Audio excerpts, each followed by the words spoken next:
Okay. All right. Welcome everyone to the Radical Foundation's third seminar by the Radical Books Collective. We're so excited. Frantz Fanon's Black Skin, White Masks is 70 years old, and that's just extraordinary to me. And I'm not going to say very much except to say that Chris Rogers from the Robeson House, Paul Robeson House and Museum in Philly, is here, and he will tell us a little bit about their project in Philadelphia and introduce the wonderful Dr. Gordon, who has taken the time to do this. Thank you so much. Yes, thank you so much, Bhakti, for the invitation. Also got to give a shout out to your colleague, Meg Ehrenberg, who's also here in Philadelphia. Yep. And I'm so proud to be with you all today. Chris Rogers, I take he, him pronouns. I'm the Public Programs Director at the Paul Robeson House and Museum, which is located in West Philadelphia, the corner of 50th and Walnut Streets. It is the home, his sister's home, Marion Forsyth, where Paul Robeson spent the last 10 years of its life.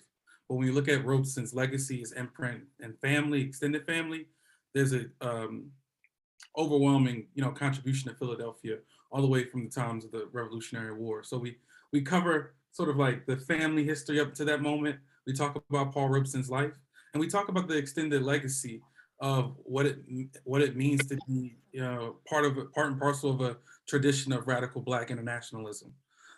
So when I think about, today's discussion and the work of Fanon and the work that Lewis Gordon has done throughout his career, and the imprint that you left on Philadelphia, by the way. Shout out, your time at Temple still has people sharing about what they learned from you. So just thankful for your work as well. So I'll get a little bit into the biography. I did go grab my copy of what Fanon said. I think I got this from Wood and Shoe Books, in South Philadelphia, our anarchist bookstore. But you provided us with a wonderful opening bio. I'm just going to read a couple excerpts from it to get us started for the day. Oh, and if you would like to learn more about the Paul Robeson House, you can find us at paulrobesonhouse.org online. We also just put out our own new publication called How We Stay Free that covers the uprising in Philadelphia in 2020 and the different lessons that organizers and people on the front lines have. So just a small plug. I'll put the rest of it in the chat, but let's get back to this bio.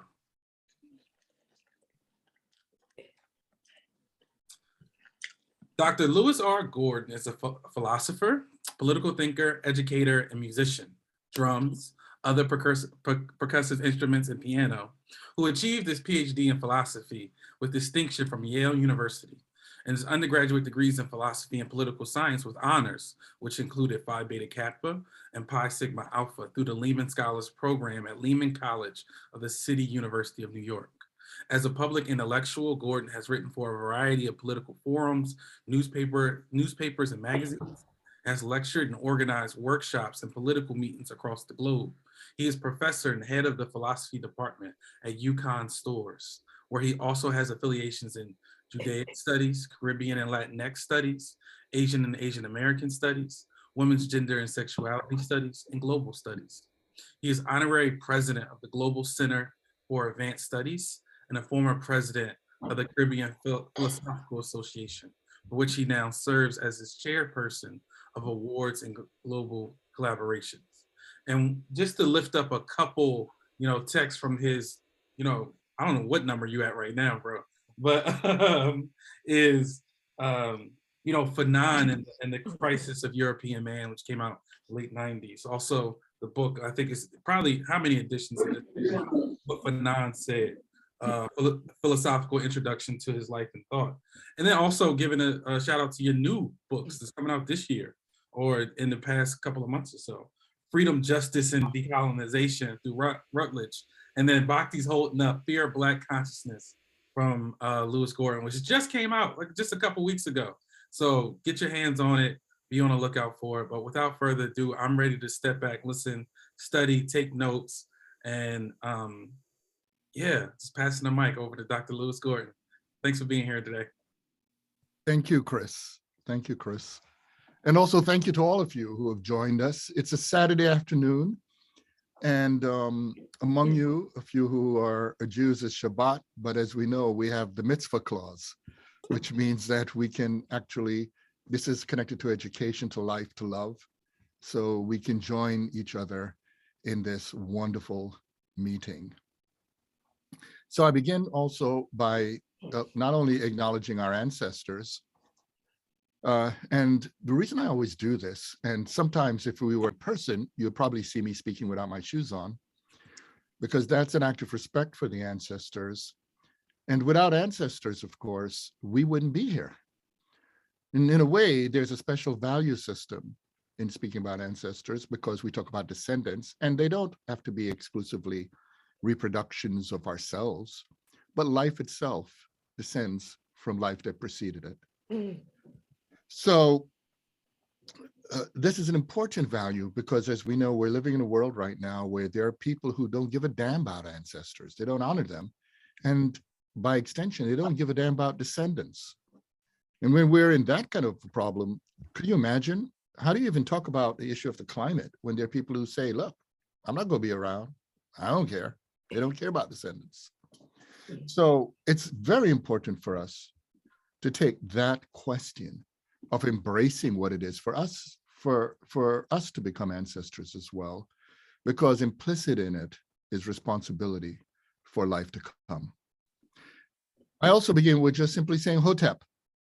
Hotep is from the language of Medu-Neter, ancient Egypt, properly Kemet. That's the right way actually to speak to what's called, ancient East African civilizations. It was the Greeks renamed Memphis after the temple of Ekapta, and that's why today we say Egypt, but it's properly Kemet. And Hotep has many meaning. You could say Hotep as well, and it means peace, but if you say Hotep or with Ha, it also links to life. And as you know, if you're going to affirm life, it means you're not involved in acts of destruction. I could also, I'm speaking to you from New England, and from New England, there are so many communities here, as we know, that suffered the destruction of colonialism. And among them were the Wampanoag people. And the Wampanoag people say Wunukisuk, which is to say good day. And this tells you a lot because you could meet people in many ways. You could say peace, which means I'm not here to hurt you. But if you say good day, which is I hope your life goes well, or you could say it as they do among the Zulu, in isiZulu, Sewubona. And if you were to say that, what you're saying is, I see you. And the response would be, I see you too. And you could think about this. Interesting. Keep that in mind as we speak today, because I see you is an important element of Fanonian thought. I also to that would say shalom, assalamu alaikum, and vanakkam. Some of you already know that I come, as Langston Hughes would say, from many rivers. And vanakkam is also a way you can greet in Tamil. And I know the man, Emeka is here, Izibu, so no, okay? And I hope I pronounced it right. And we can go on with many examples, whether it's Eko Asan or Ujambo in Swahili.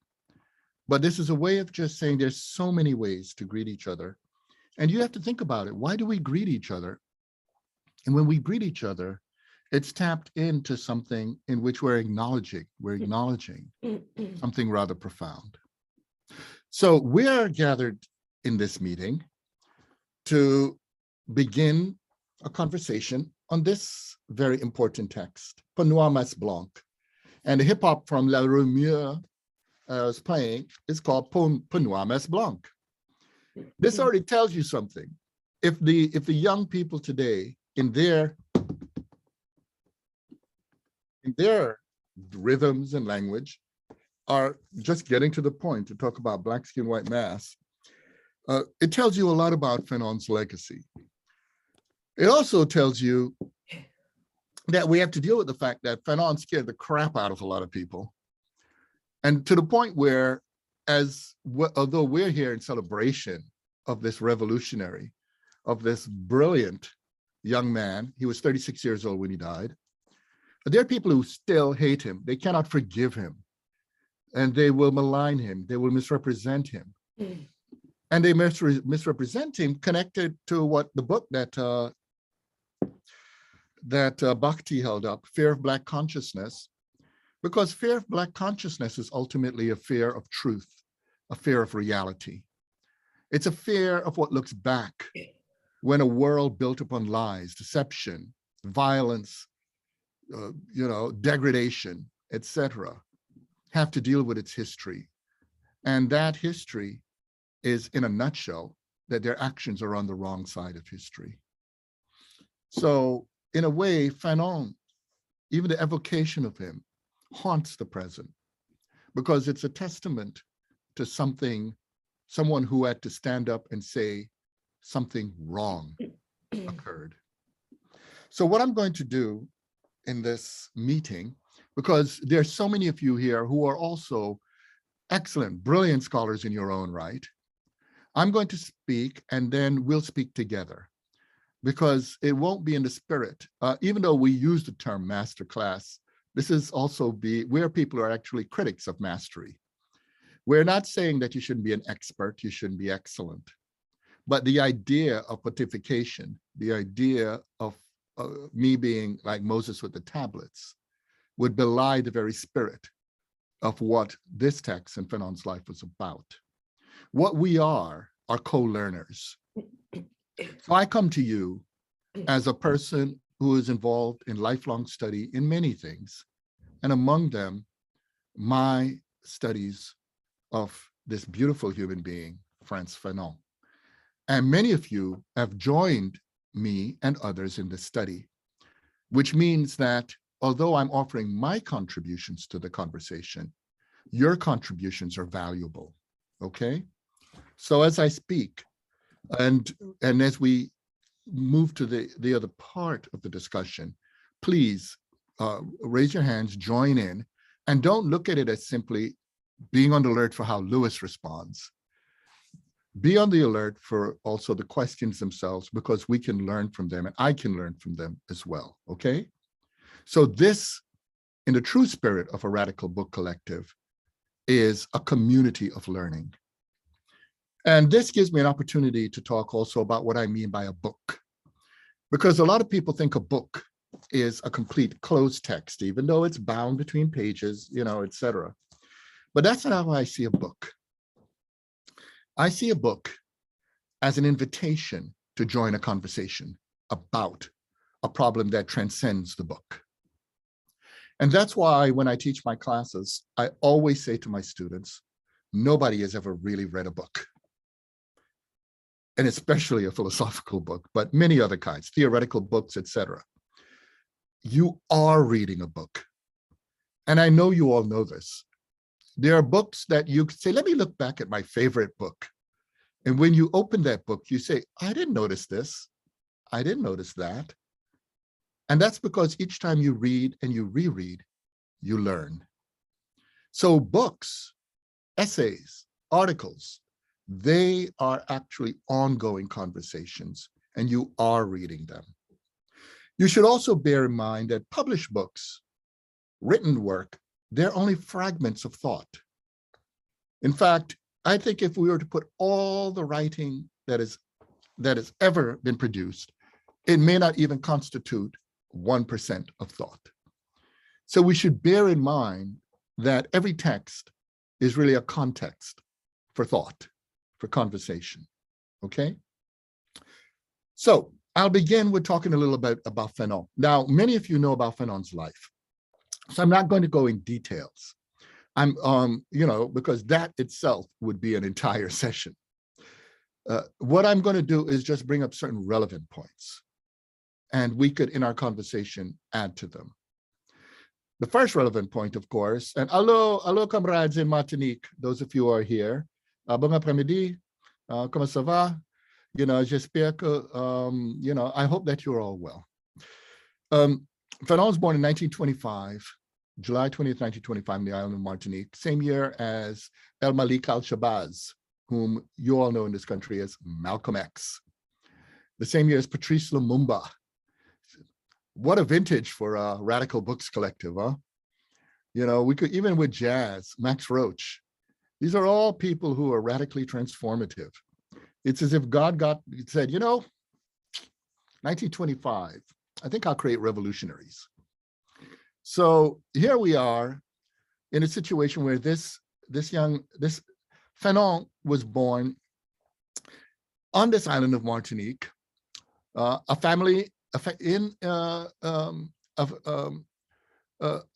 basically, the family basically was rather large, and there were 10 of them, and 2 of the girls died, but the family overall were such that they were a very tight-knit family, and they were a family that in today's parlance is what one would call mixed.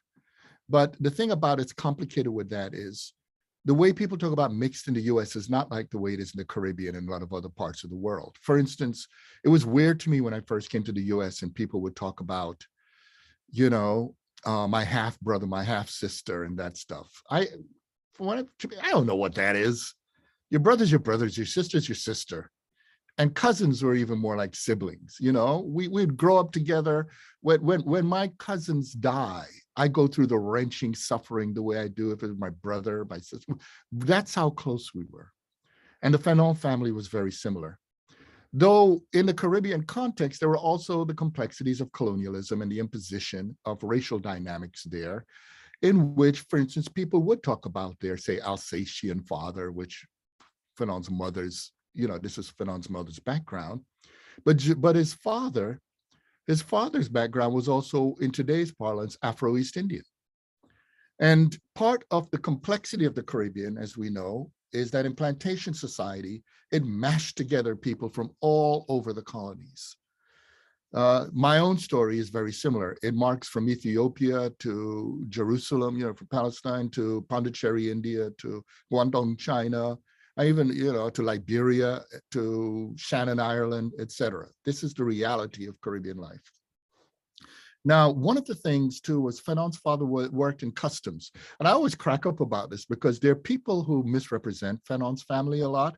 You probably read a very stupid piece recently about this where he was called bourgeois. And a lot of people don't realize that, it's always funny when you talk about class issues with Black people. I remember I grew up in the Bronx. If you were to meet a typical Bronx Black person, or in the Caribbean, you ask them if they're middle class, the income that they would talk about is what white people would call poor. So, you know what I mean? You talk to many white people and they talk, when are you middle class? Some people may say when you're making over 50,000 in US dollars a year, or 60 or 80 or 100. There are a lot of Black people who walk around, call themselves middle class, who only make like the equivalent of 25,000 US dollars a year, So it's really silly there. But the thing about it is the family was, like many Caribbean families, very creative. And what I mean by this is if you have a lot of children and you got to make a living, what his mother did was to change the living room into a kind of bodega. She sold goods out of the living room. Now, if you think about it, if you're really a bourgeois family, you would own a building, a store, or something like that. But you don't turn your living room into a place to sell goods. And of course, wink, wink, where did these goods come from? Well, if the father's a customs official, some things come in, they're shipped in, some things disappear, who knows, some people may trade things, but they acquired goods and they sold them. And within this framework, those children were able to, through great tenacity, effort, etc., go to the lycée. And the lycée, I have to explain, in the French system, a lycée is very different than the way people think of, say, in the US secondary school system or in the British even secondary school system. I mean, a lycée education is hardcore. And it's so difficult to get into that system that only 4% of the people on the island really went to the lycée, okay? And Fanon and his siblings managed to get into the lycée. Now, the other part that's crucial, just a demographic point, and this is crucial to understand this text, Martinique was an island with, again, the demographics vary, but around the time of, Fanon's birth, there were only about 1,000 officially white people walking around on the island.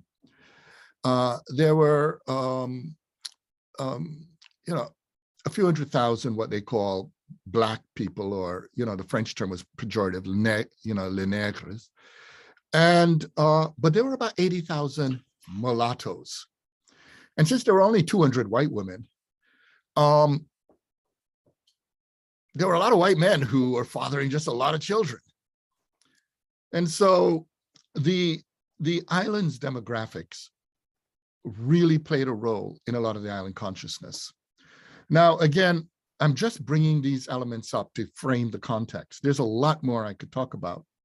But one of the things to get an insight into Fanon, and this is an important story to which I'm going to return.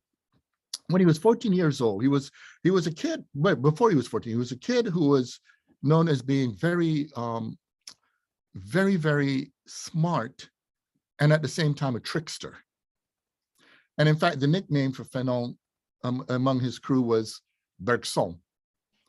Now, you have to understand in the French context what it is to call anybody Bergson, because Bergson was a French Jewish philosopher who was just considered one of the greatest thinkers who ever lived. In fact, there was a period in France where one would say, when you think of philosophy, you think of Socrates, Plato, Aristotle, Descartes, and Bergson. That's how they thought, okay? He had the Nobel Prize in Literature. He was so influential that, unfortunately, one negative incident with Bergson was that it was he who intervened in the initial effort for Einstein to get his first Nobel Prize. And that's why he got it for photoscopic effect instead of general theory of relativity, okay? But that's a whole other story. But there are also courageous things about Bergson, including how he stood up to Nazis, etc. But you have to picture the context in a French colonial society, calling a little Black boy Bergson, what that would mean. I mean, that gives you a sense of the attitude about how clever or how smart this child was. Now, Fanon, why I'm talking about when he was 14 is it'll come back in an important way. Because when Fanon was 14, he and his friends were hanging out and they heard that a woman was hit by a car and killed. And at that time, autopsies were conducted in the church. So Fanon said to his friends, yo, let's go check out the autopsy. And his friends were like, nah, I'm not down with that. So Fanon went by himself and he watched this autopsy. And he was revolted. But he wasn't, and this is the important point, he wasn't disgusted by the gore. What disgusted him was the indignity. The idea that this woman's insides were being taken out and explored. For him, Fanon realized at that moment that he could not separate the person from the body.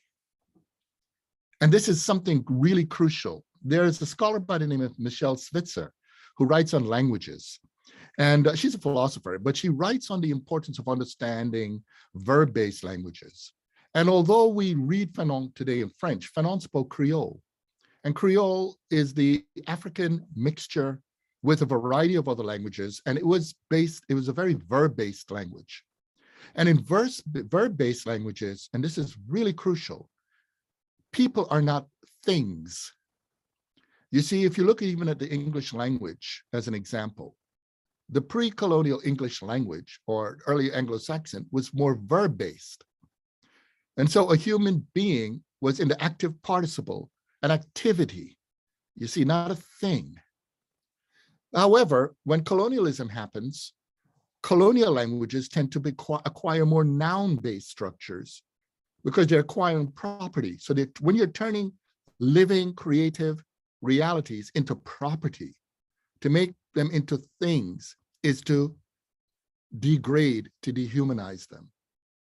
And so Fanon, in this creolized environment, is already in the linguistic and active social framework of not separating the person, even at death. Keep that point in mind, okay? Now I'm going to just give 3 other short summaries and we get straight into the text, because this is the 70th anniversary of Majesty, Black Skin, White Mass, and that's what I'm going to talk about. But the other crucial elements for many of you to know is that Fanon, as many of you know, or may not have known, but I'll just say very quickly, when the Vichy government emerged, which is the Nazi puppet government that took over France, white French soldiers came to the island of Martinique and changed the demographics. Suddenly there were 5,000 very racist, misogynist white men on the island, just going all over the place, marauding, doing all kinds of things. And Fanon didn't tolerate that. In fact, when they walked up and just randomly tried to pull him over, like this adolescent Black, boy in their view to degrade, Fanon just kicked their ass. He just beat them up. And some of you may know in my writings and in Fanon's writing, that's the right thing to do. Don't tolerate being treated with disrespect.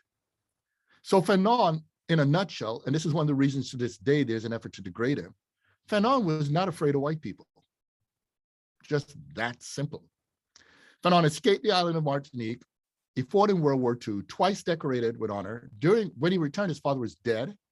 This is a large family, and there was an effort basically for him to enter the professional class, for him to go to France and become a dentist. Fanon decided dentistry wasn't his thing, went to Lyon, where he studied to be a psychiatrist. Now, here's the crucial thing, why I told that other story about the autopsy. Because you see, to become a physician, you have to take anatomy. And that means you have to conduct an autopsy. And Fanon reflects about this in Majesty, that when he was in medical school, he couldn't do this. And the professor said, pretend it's a cat. And of course, you could imagine a cat, huh? Pretend it's a cat. Why not a mouse? And the mouse was like, yo. But the point is, the idea that Fanon saw there is if you can dehumanize, you can do almost anything you would like to someone else, okay? Now, what some of you may not know is that Fanon was also studying to become 2 kinds of psychiatrists. One was a clinical psychiatrist, a therapist, and the other was a forensic psychiatrist, okay? A medical physician, a medical detective, basically. And when we think about this, what it is to be a medical detective, okay? This means that there's already going to be methodologically creative conceptual tools he's going to bring to his practice and to his thought. When he was at Lyon, he also studied philosophy with Maurice Merleau-Ponty, with Lacroix. And Lacroix was rather interesting. He was a philosopher who argued against depersonalization. He argued about social relations, and so did Merleau-Ponty in the phenomenological work he argued for. But Fanon's medical professors were all basically positivists, psychophysiologists. In fact, their position was that mental illness was basically physiologically, or properly speaking, neurologically caused. And so you could imagine Fanon in this context. He's studying with these philosophers who are completely critical of this idea of a reductionistic, physicalist way of looking at the human being. And he's studying with these physicians who are completely embracing this reductionistic, physicalist way of looking at the human being. And then you add to that Fanon's background, not only in Martinique from a large family, but also the creolizing language in which the world is actually relational, interconnected, and we need to deal with the humanity of others. So Fanon, being rather cheeky, wrote a dissertation, because in that system, you don't only take your exams to be a medical doctor, you also write a dissertation. And he wrote a dissertation on sur la désaliénation le noir, right? I'm sorry, sur la désaliénation de droit. And translated that is on the disalienation of the Black. And it's already significant that he puts the Black, okay? And he handed it in for his doctorate. Now, could you imagine these psychophysiologists getting on the disalienation of the Black as a medical dissertation? And they were like, nah, not having it. So they said, absolutely not. So 2 weeks later, he submitted another dissertation, right? And the dissertation was on Friedreich's ataxia. And for those of you who don't know about ataxia, this is a degeneration of the nervous system that leads to the point where you're a prisoner of your body. It's a horrible illness. I have a cousin who passed away from it last fall. And my aunts and them were surprised because they always had to explain it to others. And I was like, no, I know what ataxia is, okay? And to give you an idea, before my cousin passed, she could only communicate through blinking, right? She had to blink twice for no and once for yes. No, I'm sorry. And either once for yes, and if it's difficult to blink, she would widen her eyes. That's all she could do, okay? Now, how was Fanon 2 weeks later able to submit a dissertation on Friedreich's ataxia? Well, the answer is Fanon all along was critical of his professors. And what he was doing while he was in medical school was anytime a patient came in with ataxia, he would go and gather data on them. He was studying them. So he was already thinking for his post-doctorate work. And so all he did was just submitted that work within 2 weeks for his dissertation. And for them, those professors, because it was addressing a neurological disease, conferred the doctorate on him, okay? So, and if you read it, it's a great dissertation because they didn't even get it. The entire dissertation was criticizing their approach to medicine. Because what Fanon was demonstrating was that there were people with Friedreich's ataxia who were not mentally ill. And then there were some people with Friedreich's ataxia who were mentally ill. But as long as there were those who were not, that meant that the relationship between mental illness and physical illness was broken. In other words, neurological illness did not have to entail mental illness. And in fact, when he observed those patients, he noticed a pattern with the people he diagnosed as mentally ill. I could give you a short sample because it connects to Panorama S. Blanc in a beautiful way. You know, there are people when they get an illness, their response is, this is terrible that it's happened, but let's do our best to see what we can do with the situation. They're not mean to their physicians, other people. They try their best to see what they could do. They hope they could get well, but they try their best to go through the malediction. But then there's some people who are like, I don't care about other people. I don't care about the physicians, anybody. What pisses me off is that it happened to me. We can think about it, whether it's racism or sexism. There are people who are Black or there are people who are women who don't really care about sexism. They don't care about anti-Black racism or any other kind. They just care when it happens to them. And that means they have defined themselves as the exception. So they will maintain the system so long as they're not individually the ones affected by it. And Fanon noticed that this was a mark of narcissistic personality. You see? So if we come back now, what did he do with that initial on the disalienation of the Black? Well, Fanon sent it to Edition de Soul.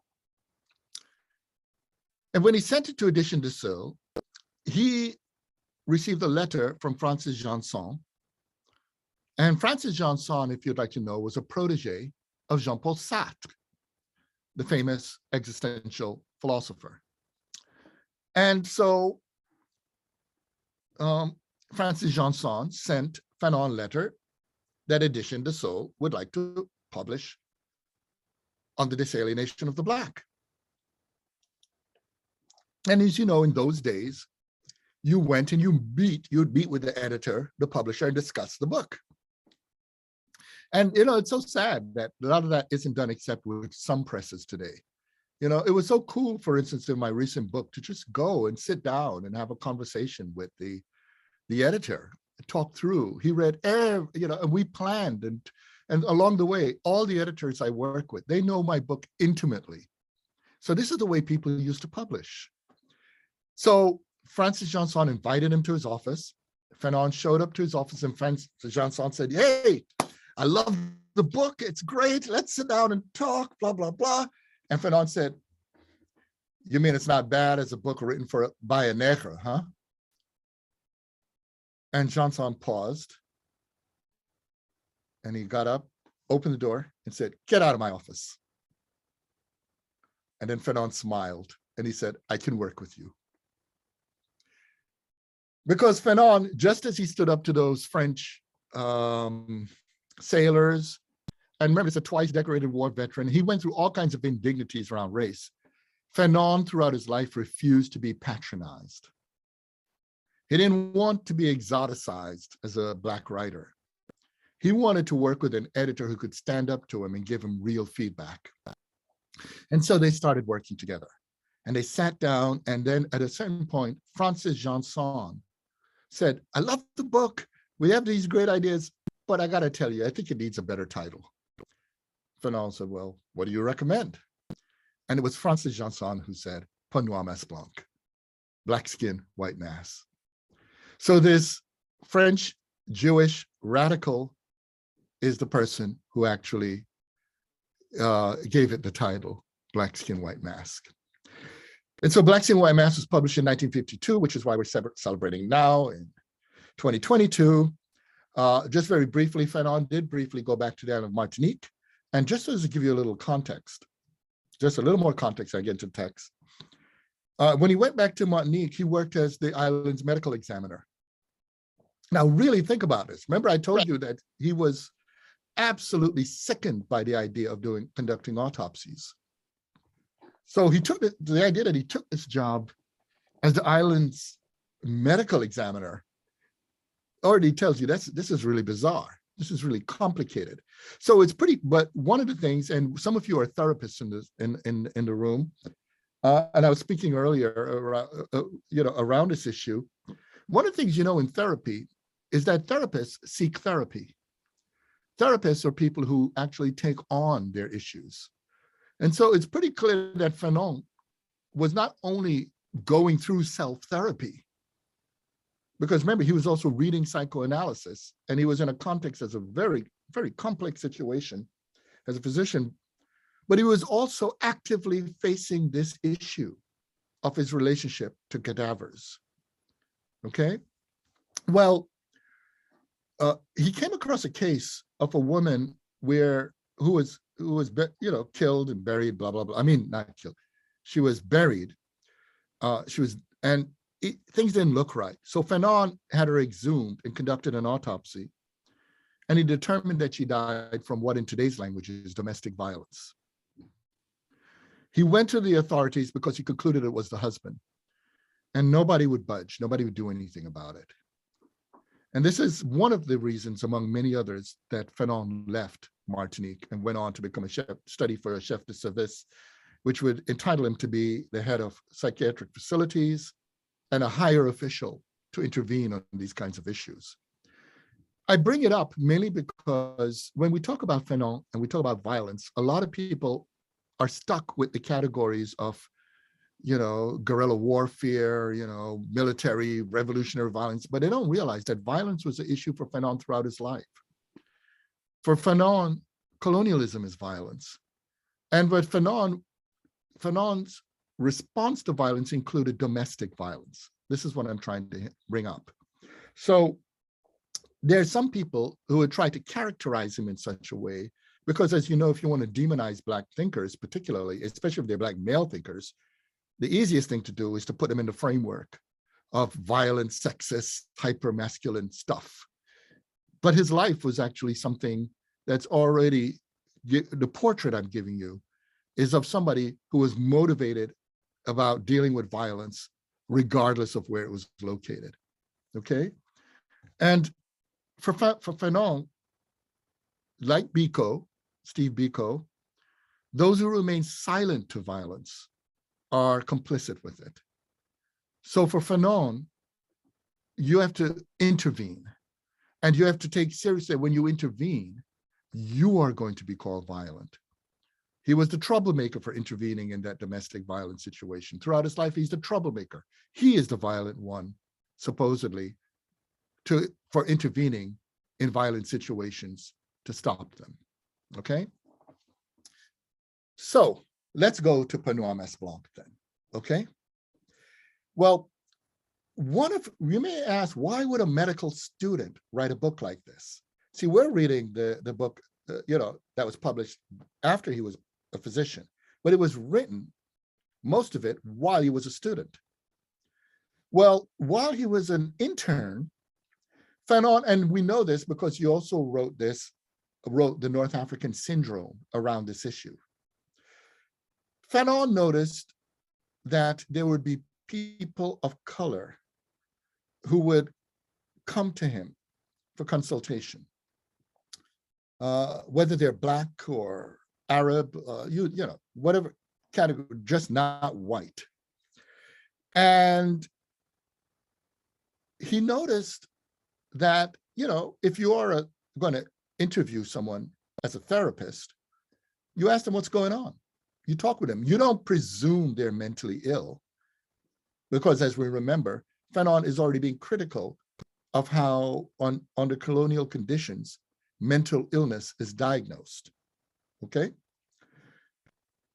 He would listen to them, and if somebody shows up and says, look, I'm suffering, I'm called the N-word all the time. If from a woman, I'm presumed to, no matter what my education level or my skill set is, I'm presumed to be the person who's to get everybody the coffee, the tea, and be a servant. I'm sexualized all the time. My intelligence is questioned. There are times where I'm underpaid, I'm treated bad. It goes on and on and on. Is your anger a function of mental illness? In other words, Fanon began to observe that among communities of color, he would meet some people who would say, oh, I don't care about the racism and sexism. I just care that it happens to me. But then he would notice there are these other kinds who are saying, no, I'm suffering, and what's wrong with me, which is a different kind of conclusion. And Fanon began to realize some people were suffering precisely because they were healthy. In other words, if you think about the times, in the 19th century, say in the United States, there was the illness called drapetomania. Drapetomania, and I'm not kidding, was a supposed mental illness of an enslaved Black person desiring freedom. Could you imagine being diagnosed as mentally ill for wanting to get away from enslavement? So already you could see a clue here that the system of enslavement, colonialism, etc., sets as its project the production of the happy slave. You see? And this raises a very serious issue for psychiatry. Because you see, part of therapy, part of psychiatry in this case, is the project of realigning the human being with being at home with her, his, or their environment. But could you imagine if what you're going to do, whether it's through the use of medication or spoken therapy, of making a Black woman at home with racism and misogyny? Could you imagine if you're telling Black men they should be at home with an entire world that tells them that they should be fine with not being considered human beings, being exploited, being degraded?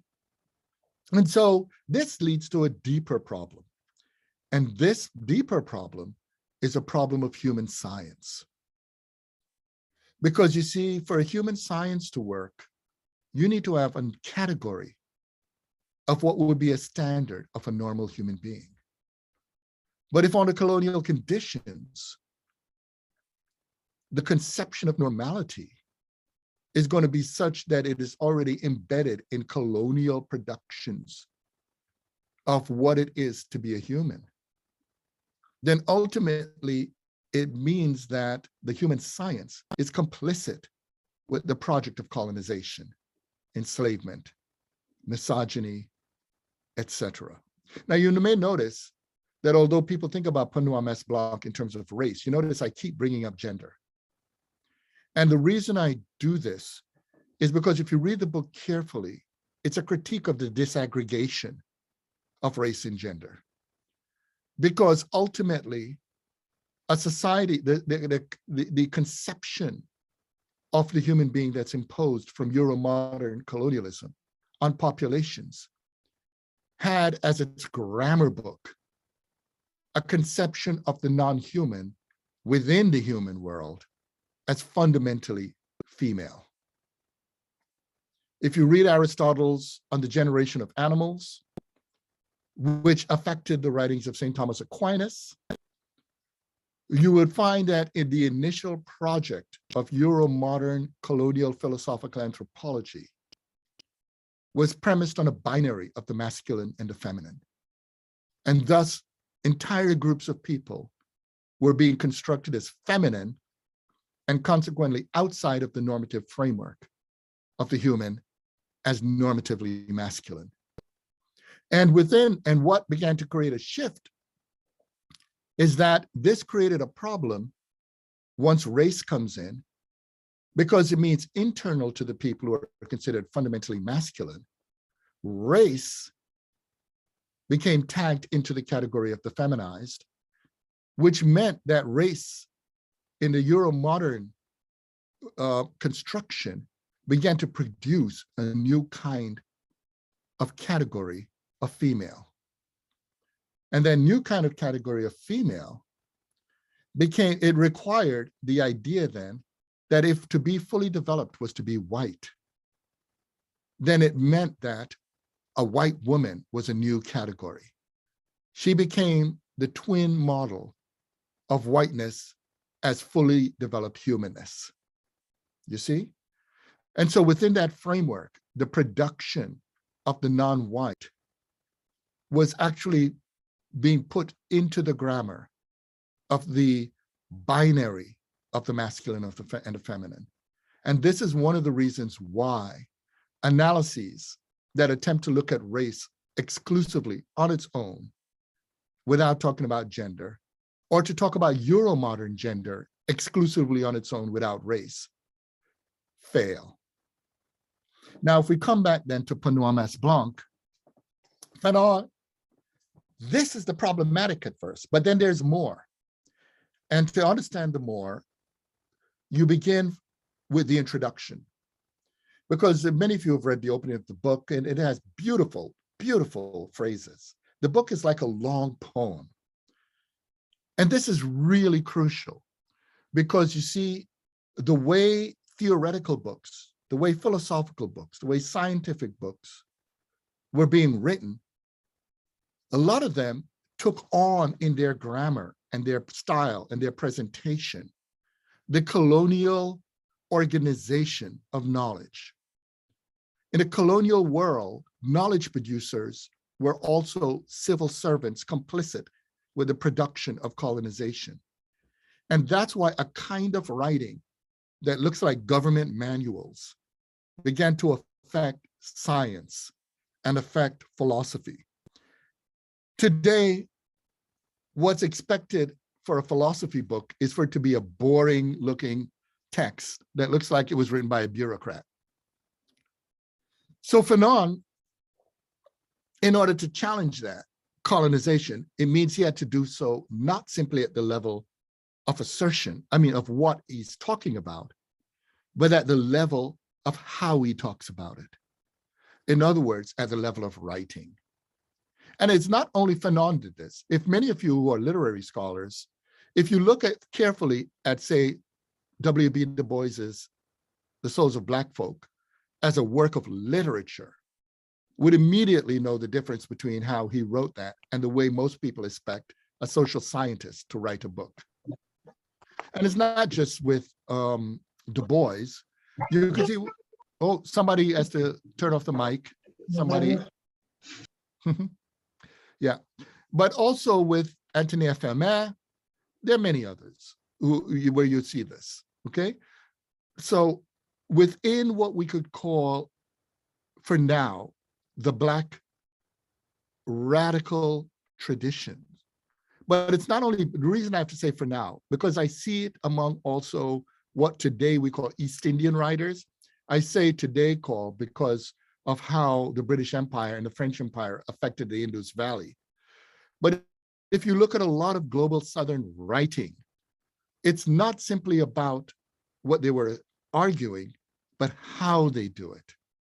There's a way in the writing to articulate the relational human presence, so to speak, because the very colonial system was constructing a world in which those writers were patently not possible. So think about, for example, today we talk a lot about experience and theory.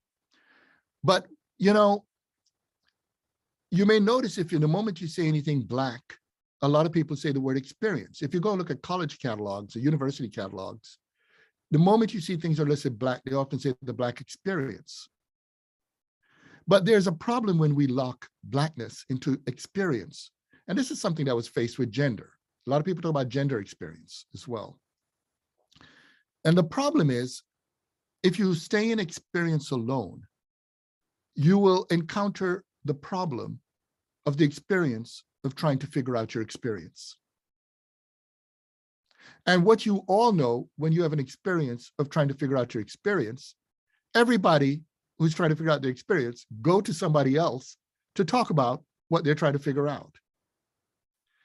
And that process of engaging another to figure out your experience is a process of bringing interpretation, theory, and meaning to the experience. This already raises an important epistemological colonial problem.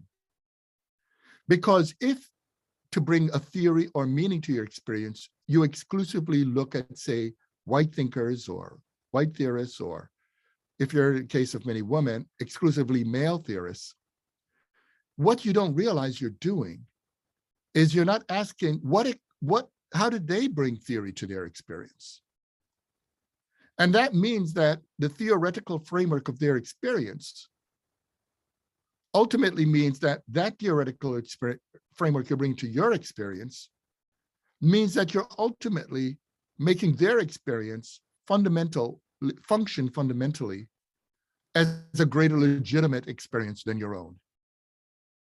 In other words, if you're going to be bringing a theoretical, interpretive, meaningful framework to your experience, it means you have to be an active thinker in which the other's theoretical framework is understood as an experience in conversation with your experience. And that dialogical communicative practice may bring a new meaning, a new theory to experience. And that then becomes the decolonizing of theory and also the decolonizing of experience. So if we come to Fanon, what Fanon basically does in the introduction is to raise several important problematics. He raises the problematics of the human sciences as complicit with the production of a colonial way of interpreting the experiential reality of colonized peoples. If what Fanon said to these patients simply, oh yeah, you're sick, let me fix you, that would have been actually a reassertion of the colonial relation.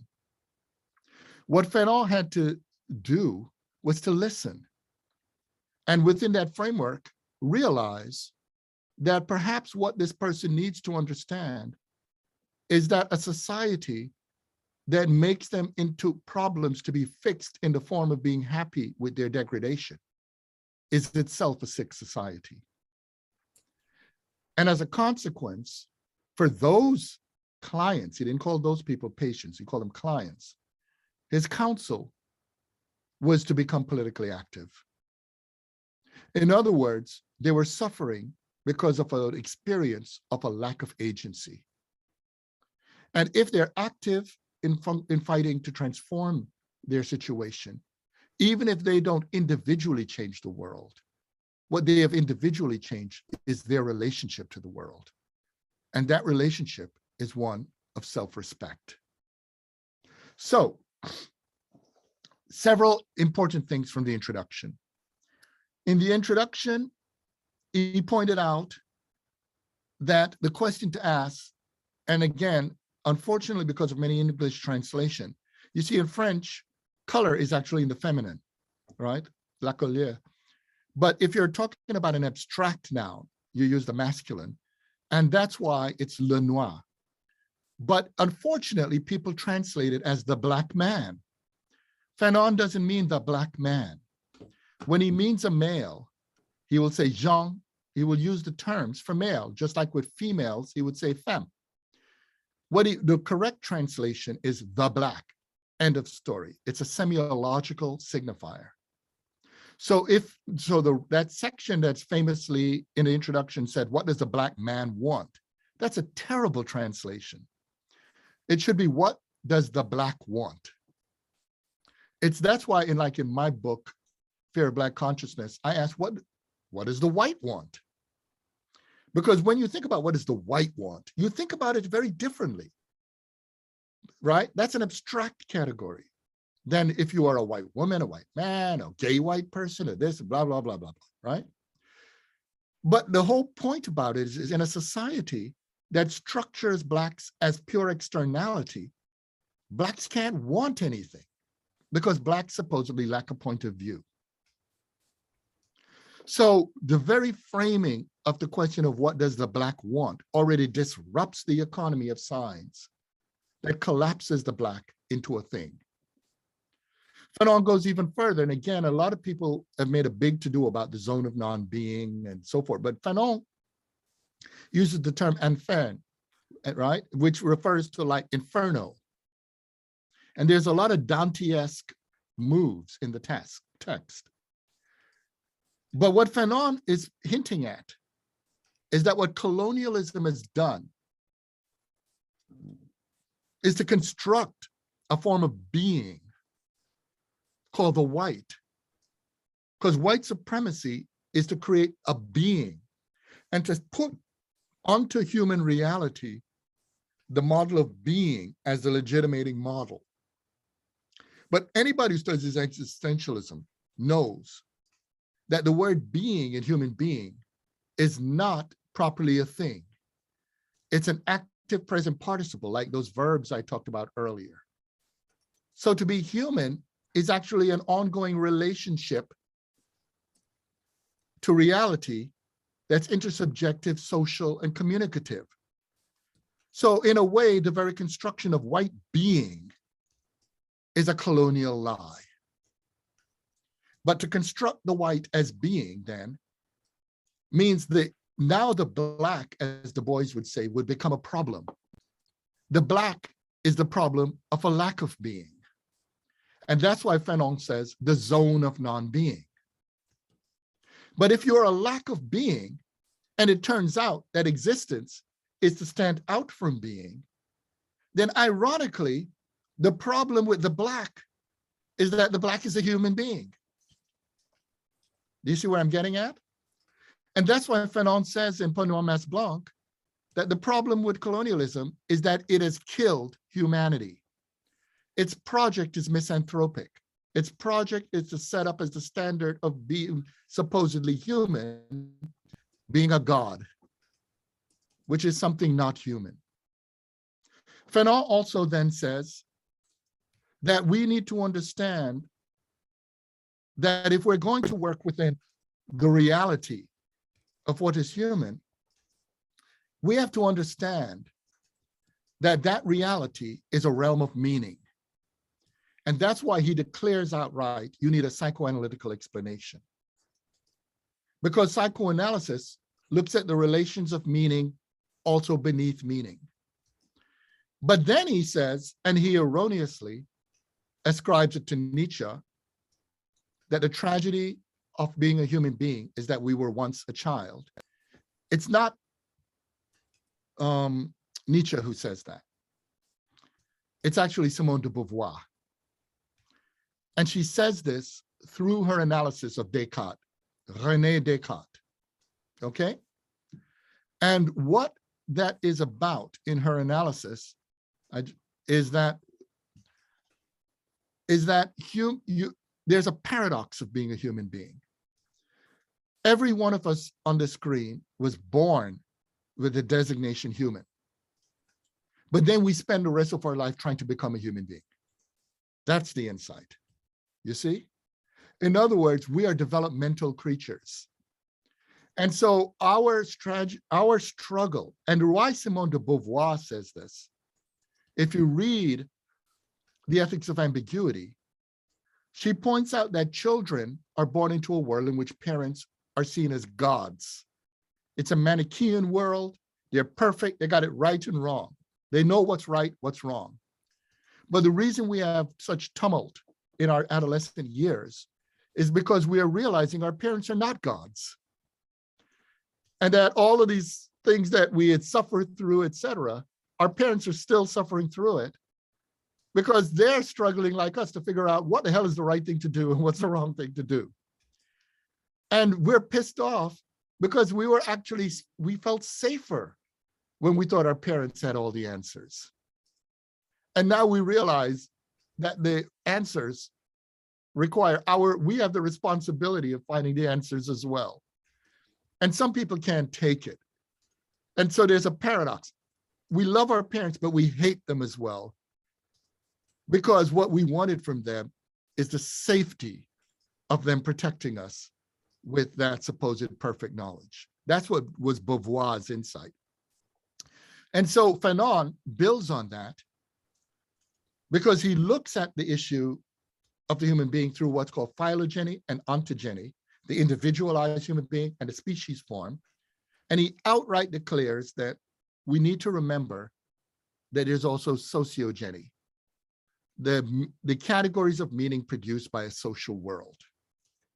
And those categories of meaning produced by a social world, you see the big difference? The social world is human, right? It's not that we're the only kinds of sociality, because extraterrestrials, who knows? There are other kinds. But we live in a disclosed sociality that's human. And what colonialism, exploitation, capitalism all do is they try to close the human, to close the social world. And that's why in capitalism, it's profit before humanity. The problem with markets and the plural for capitalism is they're too human. The problem with communication is to make it rigid, closed. The problem, we could go down to a long list. And so what Fanon then says, and he says it right out, once you know something is socially produced, or what today we call social constructions, we should never forget that society can only live through human action. In other words, we should not ossify it, treat it as a thing. We should treat society as an ongoing relationship of creating meaning. And then he closes the introduction by pointing out that Le Noir was a white construction, okay? Now I'm going to move very quickly because I know it's a lot going on. So I'm just going to go move very quickly now. The thing about a white construction is if you were to say, oh, I was constructed. So then you go out, why are you smiling? Oh, I learned I was constructed. I've now reconstructed myself. I'm cool now, right? I'm not Le Noir anymore. I'm just me. Well, that would be very naive. Because you see, when Fanon says constructed, social, communicative. He also means it's fundamentally public. You're out there. Right now, for instance, we're physically distant, but through the powers of technology and language and communication, we are actually socially close. That's why I don't like to say social distance. I say physical distance. If you're really communicating, and this is one of the reasons there's a lot of fear in colonialism about communication. Communication is intimate. When you communicate with another human being, you are literally at the level of consciousness and signs in them, and they are in you. And you could imagine this in semiological terms, in psychoanalysis. If you have a masculinism that says you're supposed to be impervious, you're closed, you only enter others, they never enter you, so it's very heteronormative, then you would have a lot of anxiety about communication. Because at the heart of communication is the erotics of language. And this is something Merleau-Ponty knew, this is something Fanon knew, this is something psychoanalysts, for instance, like Barnaby Barrett knows. You could look at Jessica Benjamin. There are many others who know this, but all the way back, Freud knew this, but that's a lot more complicated issue of why he went into the positivist orthodox directions on these issues at times. But for our purposes, the place at which you will go if you're to deal with the publicity of constructivity has to be language. Now, before I talk about this, I also have to mention, you may notice this very peculiar part in the text when Fanon says, people want me to declare my method. He basically says F methods, right? He says for botanists and mathematicians. Now, of course, he's being cheeky. What Fanon is basically saying is this: if the methodological framework is itself colonized, then the mere application of that methodological framework would be an act of recolonization. Okay, there's someone who's typing with their mic on. If you could just mute your mic, that would be cool. So if you think about this, that means Fanon has to suspend method, because the method itself has to be subject to critique. You see where I'm going with this? But this act of our ability to suspend method, then as the suspension of something that's colonially imposed, means there's a form of post-colonial and decolonial critique at the level of methodological critique. And this is why then Fanon doesn't declare his method. He investigates like the forensic psychiatrist. Remember I said that's going to come back? He investigates it and let in the investigation the methodological infelicities and ways of moving forward unfold. Now, I've argued in my writings that this is phenomenological, but for now, I'm not going to spell out the details of why. So he goes into language. And what Fanon, when he goes into the realm of language, language is the public reality. You have to picture now the text. Panois Mess Blanc is a brilliant exercise in writing and meta-writing. In the writing is the naive subject of the text. And the naive subject of the text is le noir, the black. But there's also the critic of the text. You know, the Fanon who basically says that the society's presuppositions are colonial. So that means the naive subject is going to enter the world, the colonial world of movements for liberation that's defined as liberal assimilation. And the naive subject is going to say, I am French, or I am British, or I am whatever you may want to call it. And I can just be like any other British person, or any other French person, or Spanish person, or Portuguese person, a person. But these are colonial societies. And so the metacritic is going to say, go ahead, naive black, but you're going to fail. You're going to fail. But let's figure out, because if it's an a priori assertion then who knows? Let's see if the person succeeds. So the meta text and the internal text are going at once. And so the naive subject, Lenoir, enters the world of, in this case, the French language, and attempts to, in French performance, it wonderfully anticipates Judith Butler's argument about performativity. That person is going to perform Frenchness, okay? But what Fanon is actually doing in this point about language is also raising the psychoanalytical question of semiological psychoanalysis. And the prime exemplar of this was Lacan, Jacques Lacan. But I'm going to get to that in a second. To illustrate what's going on in language, it's not only in the language one is producing the relations of Lenoir's subjectivity. And the question of Lenoir's subjectivity is as le noir français, okay? As the French Black. It's similar to Du Bois's question of the American or the US Black. But we already know that story. There's going to be a double consciousness outcome. But the person naively is going in as simply a person who's reconstructed as not Black at all. But in this performance, there is a problem. And the problem is the problem of narcissism. And the problem of narcissism is going to lead to a problem throughout the text. I've already pointed out that Point Noir, Mas Blanc is a book about failure. Every chapter is a chapter of failure. But before the failure occurs, we need to see the subject's effort to succeed. But the problem is what the subject is looking for in language, Fanon hints at right away, is for the language to offer what the mirror, right, is failing to give. The best example of this, just to save time, is the story of Snow White. If you read the story of Snow White, the original story, by the way, by the Brothers Grimm, the queen was actually Snow White's biological mother, but audiences found that just too distressing. So it was rewritten to say that she died and the father remarried and it's a stepmother.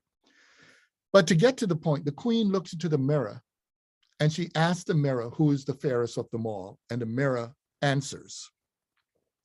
And right now you see the point. Why, when she looks at her image, why was the visual representation insufficient? You see? Why did she need to have a voice, a language, tell her what she was? Why couldn't she function as her own legitimating practice? So that is the point of the narcissism.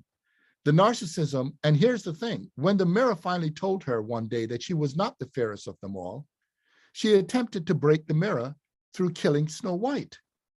So what she wanted from the mirror, even if she succeeded in killing Snow White, is for the mirror to lie. So all narcissisms are forms of lies. It's an effort for the world to give back at us a version of the self that's a pleasing falsehood that we accept against a displeasing truth. In short, it's a form of la mauvaise foi, bad faith. So you have the Black, Fanon points out, attempts through the mastery of the French language, or it could be English or whatever, attempt to rewrite the self. But what Fanon shows is that if you're a working class white person who masters educated speech or formal speech, at worst, you're told you talk like a book. But if you're a Black person who does it, what you are informed of is you talk like a white. And it's very strange today. I mean, because what is an educated Black person to sound like? And the point is, there need to be a reconciliation of being both educated and Black, or formal in one's speech and Black. But the idea that it represents being white, supposedly, is already a problem. It's a form of failure at the both end.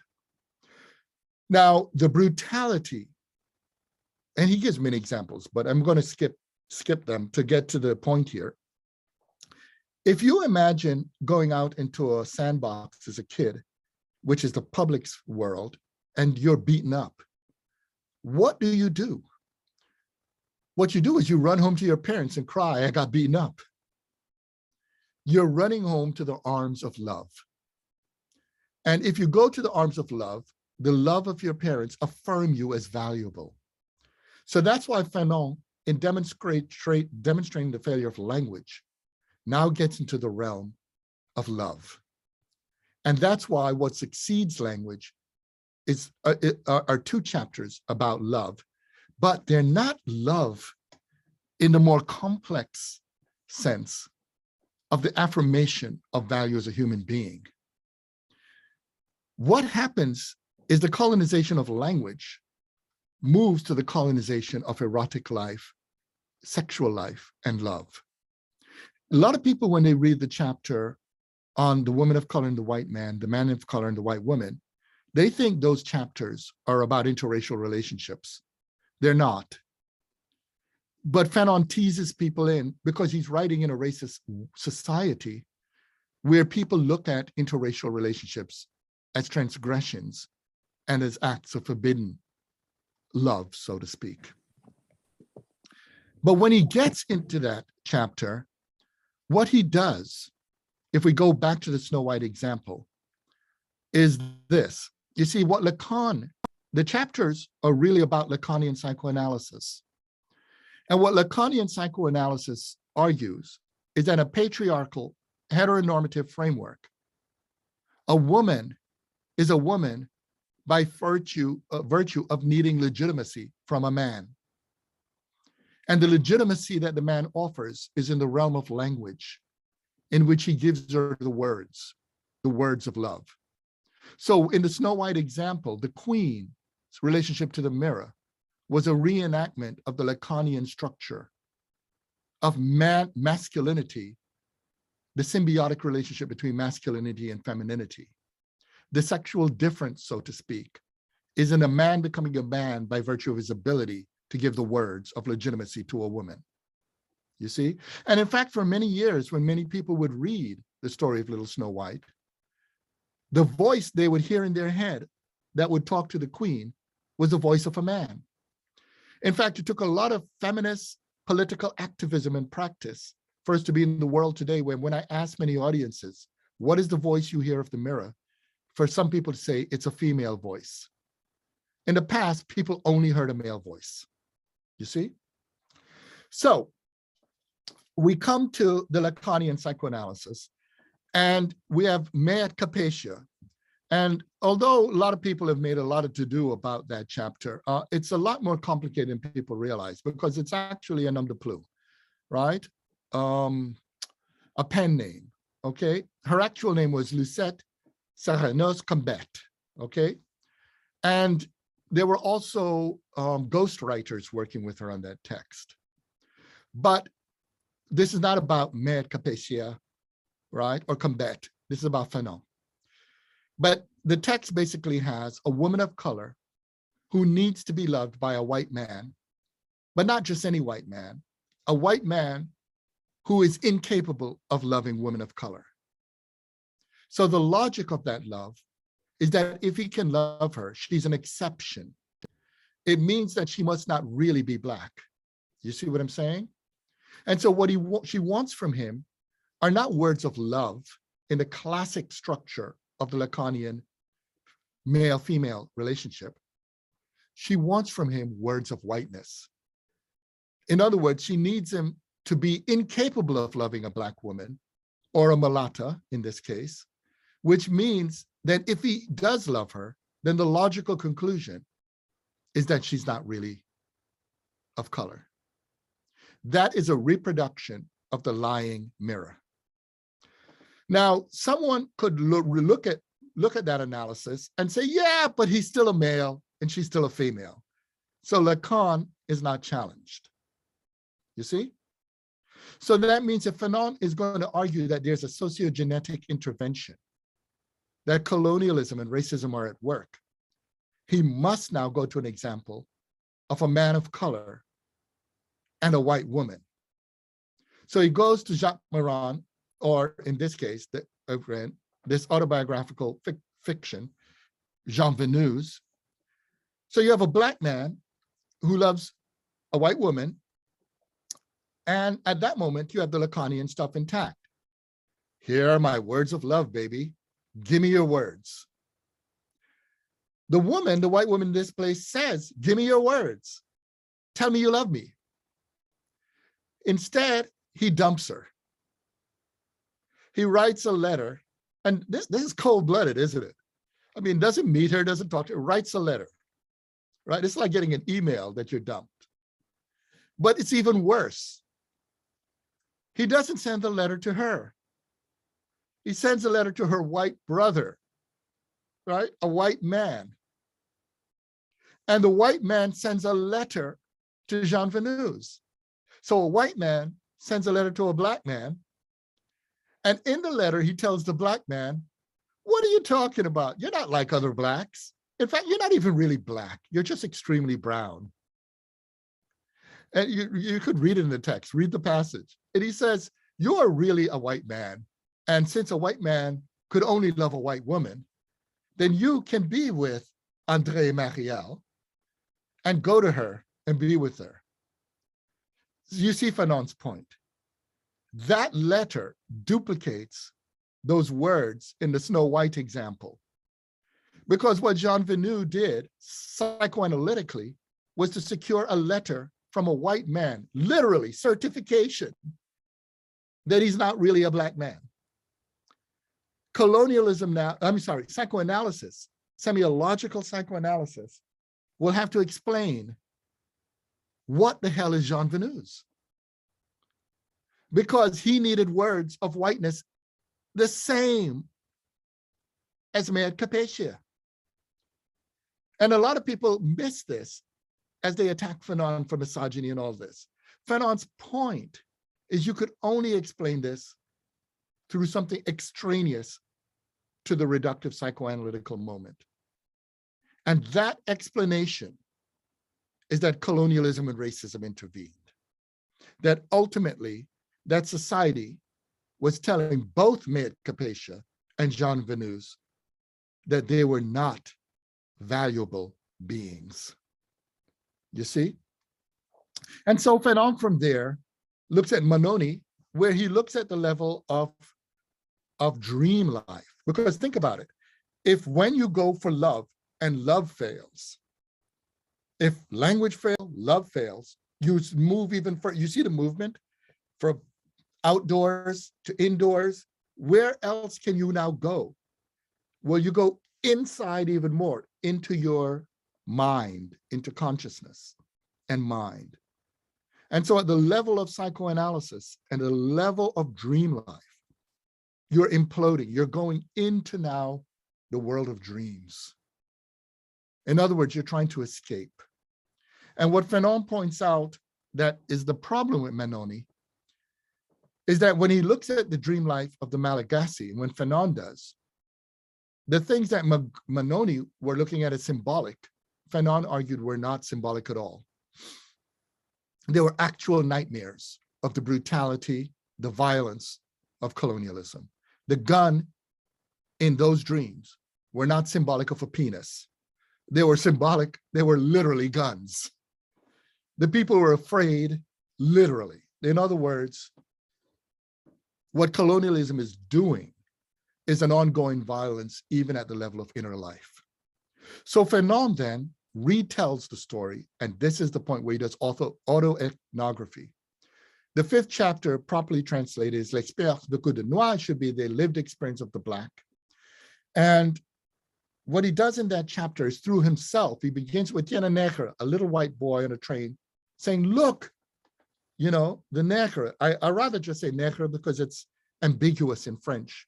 A lot of people, it's tricky to translate it, but it could mean the N-word in English, but sometimes it's something else. Fanon goes through and telling through himself his effort.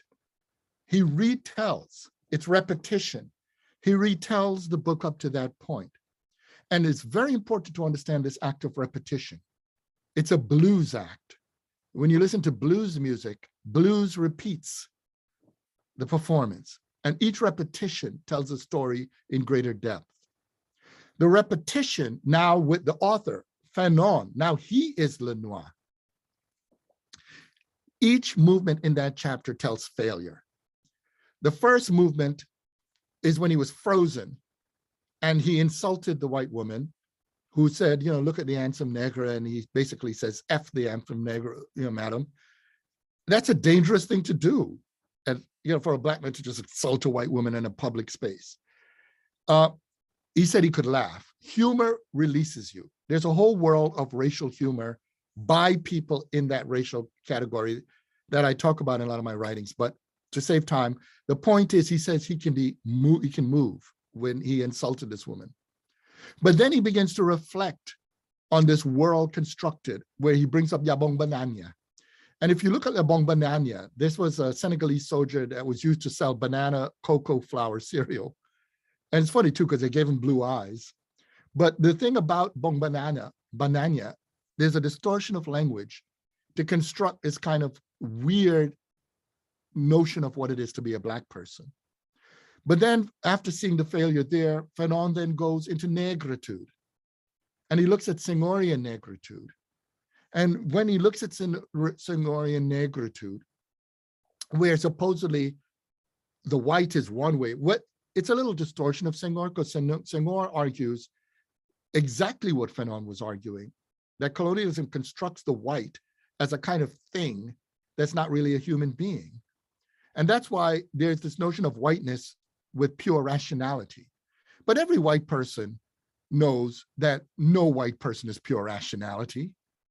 I mean, when actual white people think of themselves as human beings, they know that they're people who make mistakes and they're flawed.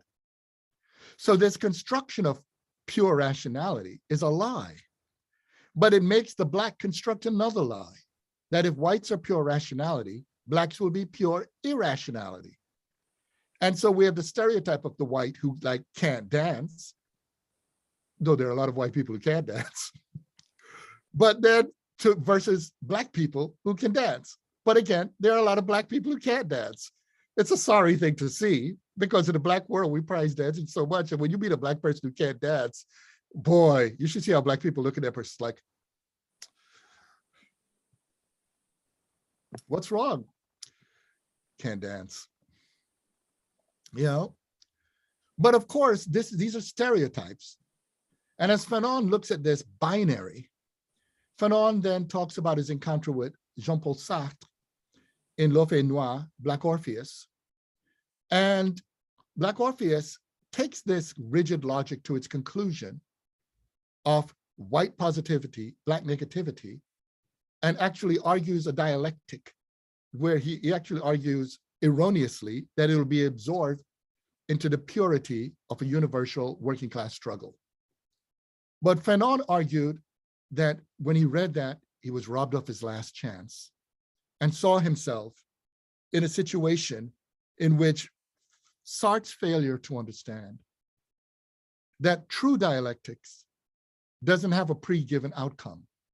It's a negation of that imposition, that true dialectical argument leads to possibility. But at that moment, when Fanon was dealing with closed dialectical notions, which is a contradiction of terms, he said he began to weep. Now think about it. Fanon, he's writing a book about that's philosophical, scientific, etc., and he says he weeps. Have you read books by white philosophers and psychiatrists, or most scientists who talk about crying, themselves crying? And it's hilarious when you think about it. And it's also a tragic that Fanon is attacked as hypermasculine. If you read a lot of black literature, a lot of black men write about crying and suffering and so forth. But the question here is, why crying? Well, he wrote about weeping because when you think about weeping, think about when you cry. We often cry when it's difficult to deal with reality. If a loved one has died, we don't accept it. But after crying and we've washed the tears away, we eventually are prepared to look at the body, to go to the funeral, to face reality. Fanon allegorically is saying what we all know. And those of you who are therapists know this. The point at which the patient cries, the point at which the patient says, oh my God, I realize I want to sleep with my mother, my father, the dog, the cat. I wanted to do all of these horrible things. That's when the real therapy begins. And that's why the chapter that succeeds Fanon's crying, his weeping, is on psychopathology. And again, to save time, a summary is that what Fanon reveals in the chapter in psychopathology is that in a colonial society, there's no coherent notion of what it means to be normal and Black. If you are a person who's lascivious, out of control, so forth, that's treated as being authentically Black, but that's a pathology. If you're a person who is actually able to make good decisions, to be a person full of, the virtues of wisdom, there are people who look at you and say, are you really Black? You see the problem there? In either direction, you're treated as abnormal. And this is because of white normativity structured through colonialism. So what Fanon then goes to is the discussion of recognition. And this is where you could see how that's already been a subtext from language all the way through. And what Fanon reveals in his analysis of recognition is that the problem of recognition in a colonial society is that a standard of what it is to be human is a problematic standard. Because in effect, in this case, white, but I'm using white semiologically. The structured normative whiteness says the problem with all others is they're not white. But if the standard is to say that you are not legitimate because you're not white, you could say, I should be as legitimate as you are. I'm a human being. But if you make that the standard of a human being, then you would have lost. Because you would have made those who degraded you the standard of how you should be assessed. So if you say, then F them, I'm not going to make them the standard. I'm going to make myself the standard. Still, the question is, what gives you the right to be the standard? So once you've gone through all that, you begin the interrogation of standard, which is, as you could see, go full circle to the critique of method. And that's where he takes on Hegel, and he takes on also Adler. And what Fanon pointed out with Adler is that, you see, what a racist society does is to create a structure of ethical life between the self and the other, to be a relationship of white to white. And those outside of the framework of whiteness become non-others and non-selves. And that means that every effort to enter the world of ethical relations is treated as a violation of ethical relations. And thus, it means those people are structured literally as illicit appearance or the violation of appearance. So that's the first thing. The second thing is, for those who are Black to Black or brown to Black or Black, within the realm of color, they see selves, others, and whites as others. So ultimately, the issue they have is actually to transform the society back to the sociogenetic argument, in which all human beings are selves and others, you see? But then when you get to Hegel, what Fanon pointed out, that the Hegelian dialectics of recognition produces a self-consciousness that's really white to white. And that all that's looked at for the non-white is simply the instrumental labor. In other words, that it is not about the question of needing the recognition from the Black. It's about just simply wanting the work from the Black, like a robot. And this then dehumanizes the world. And this is why Fanon then concludes. And I argue that his conclusion is very similar to Mary Shelley's Frankenstein. The conclusion, because this story is what Mary Shelley, that's the gendered connection. Mary Shelley explores it with Victor Frankenstein's relation to the creature. The creature goes to Victor because the creature, right, wants Victor to create another creature that creates a source of legitimation. But what the creature failed to see is that the creature needed to problematize Victor in the first place. What Fanon basically realized is that the epidermal schema that says he was just simply a thing needed to be broken down, because as a thing, he's epistemologically closed. And that's why he needed to be now epistemologically open. Fanon concluded the text by saying, oh, my body. You notice my body. And remember, body for Fanon is not a corporeality. It's not a thing. A body for Fanon, in phenomenological terms, is a person. Oh, my lived body, make of me a person who questions. To be a question, to be an interrogation, to be an, the interrogative is to be a possibility. So Panois Blanc goes full circle to the moment with the patient, I'm not the patient, the client, of the listener, in which the client has the possibility of a healthy relationship with reality. And that requires to be active, socially transforming. It requires also to be metacritical, not only to be a critic of the society, but a critic of the self, through which there's humility to understand that I could only grow if I understand that I'm not complete, but that ultimately I live in a world with others with whom we can build possibility. Okay, so I stopped there because folks could think about what others have posed. So go ahead. Sure. Do you mind if I ask a question? Go for it, Kai. Oh, cool. Thank you so much for this wonderful talk. I guess I would love to hear more about Fanon's experience in Algeria and how his experience in the in the Arab world, in the Muslim world, how that impacted his views as well and his ideas, in addition to like the Black experience in Caribbean and Martinique and French experiences. Thank you, Kai. Let's keep going. Let's go for 5, since there were 10. Oh. I'm going to stop the live transcript, even it's awful, but I do think it's nice to have if someone needs.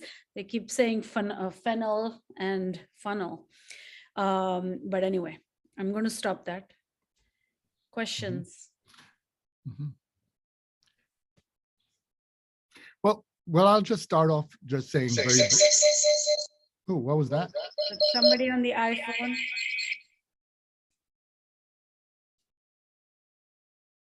I muted them for now, but please come back if you have a question, and there's always the chat. Okay. Well, the thing about Fanon in the arts, Fanon, well, first of all, not only in music, I mean, it's all over the place. I mean, Fanon is not only on murals, there are Fanon centers all over the place, but you'll find Fanon also in varieties and impact in certain forms of drama. You will find people, for instance, even in the French world, someone like MC Solar, the hip hop artist, he is affected by Fanon.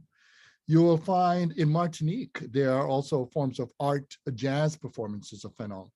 Believe it or not, if you go on Spotify, just type Frantz Fanon, and there are all kinds of artists who have done their version of homage to Fanon. But this is more on the man, but also if you were talking about the influence of Fanon, okay? The very fact, what we're asking about, it's primarily about the later Fanon at first. But today, because we're doing Panois Blanc, I didn't focus on the Dernier de la Terre and Year 5 of the Algerian Revolution, texts like those. But the impact through the Black Panthers and the fact that the Black Panthers had a great impact on not only hip hop music, but also if we think of the Art Ensemble of Chicago, free jazz, etc. A lot of those evoke Fanon. And so for Fanon and the arts, there's a lot there. There's also Fanon in terms of poetry, because he himself was a poet. Irene Genzier just described him as a poet, but when you read him, it's very poetic. And in fact, if you look at his actual plays, they're poetry plays, and you could see actually they were prefiguring black skin, white mask. So there's so much already there that one can look at. And we could also think in terms of the very thesis of the text, right? Free jazz also suspends certain for methodological framework. That's not from Fanon, that's more in convergence with Fanon, okay? But also in terms of the language, so to speak, because you see, there's a way that people think about Black, from lowercase to uppercase Black. Fanon talked about uppercase Black, in this case, uppercase with the N, le noir uppercase. And there's a whole area of Black arts, Black aesthetic, that's affected through his writings. But that would be a great actual session on its own, just simply Fanon in the arts and the impact on the arts there, because it's really about the decolonization of art, decolonial art. And that requires the question of knowing what art's about. And you could tell from my closing that Fanon was fundamentally a humanist, not in the way people talk about French humanism and certain forms of humanism today, but humanist in the sense that for Fanon, the human being was not a closed text, was an open possibility. And so that idea of art as disclosing how humanity could communicate at the level also of affect is it's something that Fanon would aver, and it's what many decolonial artists share. The other question requires a twofold response. The first response is about when Fanon first was in North Africa, not only Algeria, but he first was there as a soldier. But that was a very rude awakening for Fanon, because he went there on a ship of folks in the resistance. And he was there with Martinican soldiers, but there were also Haitian soldiers. There were, but there were also people from Guadeloupe, from French Guiana. And for many of them, because some of them were also emboldened by negritude, they were so excited to land in Africa. They're like, go to the motherland. We're going to land. And when they landed in Africa, in Northern Africa, and they would meet people who are as dark as they, would look them over and like, neggers, right? They were astonished to find out that there were North Africans who hated Black people. And it got to the point where the Martinican soldiers wore a special beret to distinguish themselves from other Blacks, so they would be treated better. So that gives you that. So that's an initial situation. So Fanon, in short, was aware of what we could call today Black anti-Black racism, or brown anti-Black racism. Fanon's second time in North Africa, in this case, as a chef de service in Algeria, at Blida-Wanville Hospital, was in a situation where he's there in a position of leadership. And first of all, there were, particularly among the white psychologists, psychiatrists, many of them were shocked to have this Black man coming in to be the official. So behind his back, they were constantly referring to him in the pejorative end, and then say the word psychiatrist, etc. But Fanon, at this point, and I didn't get to talk about the transition after Benoît Blanc, but Fanon with Francois Tesquelis developed an approach to therapy that a lot of therapists are adopting today. There is a stereotype of the therapist as the individual sitting in front of another individual who just speaks, takes notes, and they go through therapy. That's a stereotype. What, given Fanon's argument about depersonalization, is needed was for the patient to be socialized, to be connected back with reality. So Fanon, institutional form of therapy, required more like therapeutic communities, you see? And in fact, when he became part of FLN, he had opened, for instance, a day clinic in Tunisia. But the situation was very complicated in Algeria because, as I just mentioned, there were, among Berbers, Arabs, and among the Jewish whites and the non-white Jews. A lot of people only talk about Jews as white, but there were a lot of non-white Jews. The French system, despite all of its claims with the Republic, was saturated with anti-Black racism. So Fanon had to negotiate those relations in Algeria, but at the same time, and this is a very important testament, Fanon did not look at the people in Algeria and any other human being in reductionistic black and white terms. He saw these as challenges to develop ongoing relationships for something greater than the initial encounter. And this was particularly so not only in terms of how he related to white men and white women in that society, but how he related to Berbers. And there, a lot of people forget that North Africa has a lot of also what in today's language called sub-Saharan Africans. So there were Black people around. And the way he argued, Fanon's actual vision was, and this is something that's coming home to for a lot of us to think through, although he was involved in what's called a national liberation struggle, Fanon was an anti-nationalist. Fanon was basically a person who was against the nation state. So what he was actually arguing for is the humanization of power relations, which required the structural organization of power to be such that it was possible for all human beings to be able to be empowered through that condition of possibility. But the notion of nationalism, and a lot of people miss this. If you go to his later text, Le Dernier de l'État, it's trenchantly anti-nationalist. In the Fanon, the Crisis of European Man book, I pointed out that's why he preferred to talk about national consciousness versus nationalist consciousness. And a person who elaborated that argument beautifully is Jane Anna Gordon in her book, Creolizing Political Theory, because she went with it and transformed and analyzed the connections between Fanon and Rousseau, because Rousseau makes a distinction between the general will and the will in general. Nationalism wants the will in general, in other words, a collection of interests. The general will is something that's communicable to everybody who is capable of participating in communication about what they share. And so in terms of the Algerian people, right now, you know, there's a Fanon hospital, there are Fanon schools, Fanon's name is all over Algeria. But we need to remember that Algeria, not only Algeria, but many African countries, they don't exist in a vacuum. They're part of the historical realities ranging from the Cold War to the neoliberal moment, to late capitalism and late liberalism, and to the kind of conflicts we have today.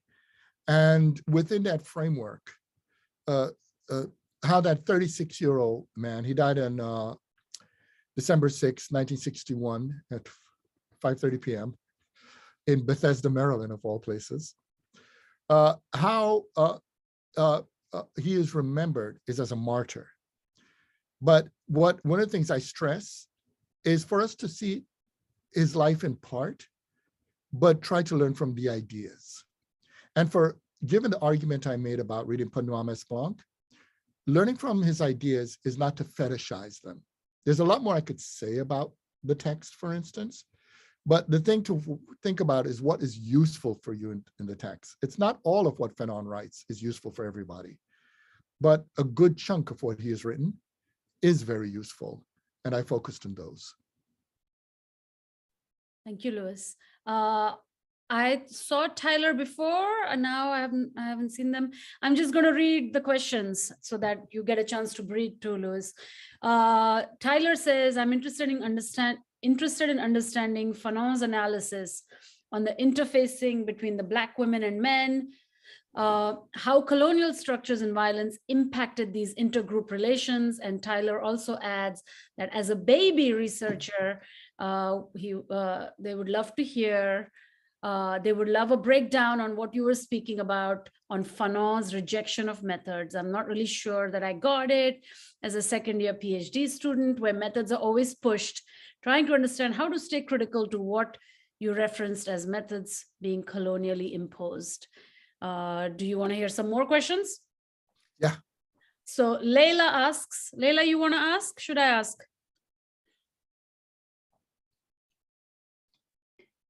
I'll ask. I'll just read what I said, which is, I'm interested in Fanon's comments about the abandonment neurosis.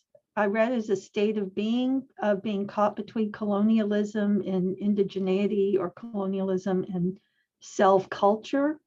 I would appreciate your perspective on this point so I can better understand. Yeah. Thank you. Carrying on, Emeka has asked, what was the extent of Fanon's experience in West Africa? Lasana has asked, what connections do you see between Fanonian psychoanalysis and Derek Bell's insistence of the permanence of racism? And then I'll finally ask also for Nathan. Hi, Nathan. Nathan is curious about Fanon's new humanism and whether you think it withstands more recent post-humanist critiques of humanism, or in rephrasing that, is the more radical act to abandon or reclaim humanism? Okay, well, thanks for those wonderful questions. The first, with regard to the first one, Fanon's argument wasn't that we don't have method or we abandon method. He was raising a point about if we have to give a critique of method, we cannot presuppose the legitimacy of that method, you see? So he's given a criticism of presuming the outcome before the performance. That's why I also made that allusion to Judith Butler. And what I mean by that is, and this is also not just Fanon, Edmund Husserl argued this, and Merleau-Ponty as well. And that is, how do you know if your method is a good method? You don't know it by simply applying the method. You bring the method into question. You don't presuppose its legitimacy, and you try your best to work without it and see what you arrive at. So in effect, Fanon actually, in his performance in the text, demonstrated what we could call a decolonial methodology, okay? But the whole point about decolonial method is you don't walk in and say, I am now going to apply and show you a decolonial method. That's not decolonial. It would mean that you're presupposing its legitimacy. What if your presuppositions of decoloniality is, say, turns out to be very sexist? So you need to bring sexism on the table to address sexism. And that means then that you can presuppose and then to look to see if it's in that method. You see what I'm getting at? So that's the point. So this is a phenomenological point that actually you can find in a variety of writings. I also talk about it in Freedom, Justice, and Decolonization. And now the question about abandonment neurosis. The thing about abandonment neurosis is that the abandonment neurotic usually tries to dump you quickly in order actually for you to get into a kind of performance of trying to demonstrate to the insecure neurotic that you will be there. But in effect, it collapses into a kind of sadomasochistic relationship of codependency. Now, what Fanon basically was hinting at is that he didn't have the language for it at that time, the way he talked about it, but he was really describing Black melancholia. Black melancholia is the melancholia occasioned by the Black realization that the Black was a product of a Euromodern white world.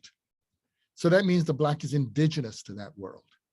But that world has defined the Black as not belonging. So you could see the problem. And there's a correlate of it in psychoanalysis, to belong to a world that tells you you don't belong. And so that leads to, if you cannot think beyond that world, then you go through performances of preemptive abandonment in order for that world constantly to claim, to affirm your so-called belonging. But the problem is the logic of that world is your non-belonging. in a way that relates to the Derek Bell point. One of the problems, there are a lot of problems with the Derek Bell point. You know, one of the ways to titillate, to get a lot of attention, particularly in liberalism, and in the narcissism of white supremacy and anti-Black racist societies, is to tap into the greatest fear of those who are invested in white supremacy, which is the permanence of their relevance. So if you were to argue that they're irrelevant, that's their ultimate fear, because if they're irrelevant, then they've become disempowered. So ironically, the Derek Bell argument fails, because to argue about the permanence of racism would argue ultimately for the permanence of the relevance of whites. So it's no accident that that actually has created created a kind of appeal, including for the Afro-pessimists. The problem with those claims is that they collapse epistemology into ontology, and ontology treats it as a permanent being. But remember, Fanon's criticism is that being and permanence are assaults on humanity. So this gets back to the point about the neo-humanism, because the problem with the other humanism is that they're actually misanthropic. To make the human being into a thing, a closed reality, is a form of dehumanization. And so what Fanon was arguing for, which is the opening of possibility, is actually a conception of the human that is not closed, which means that's why, even though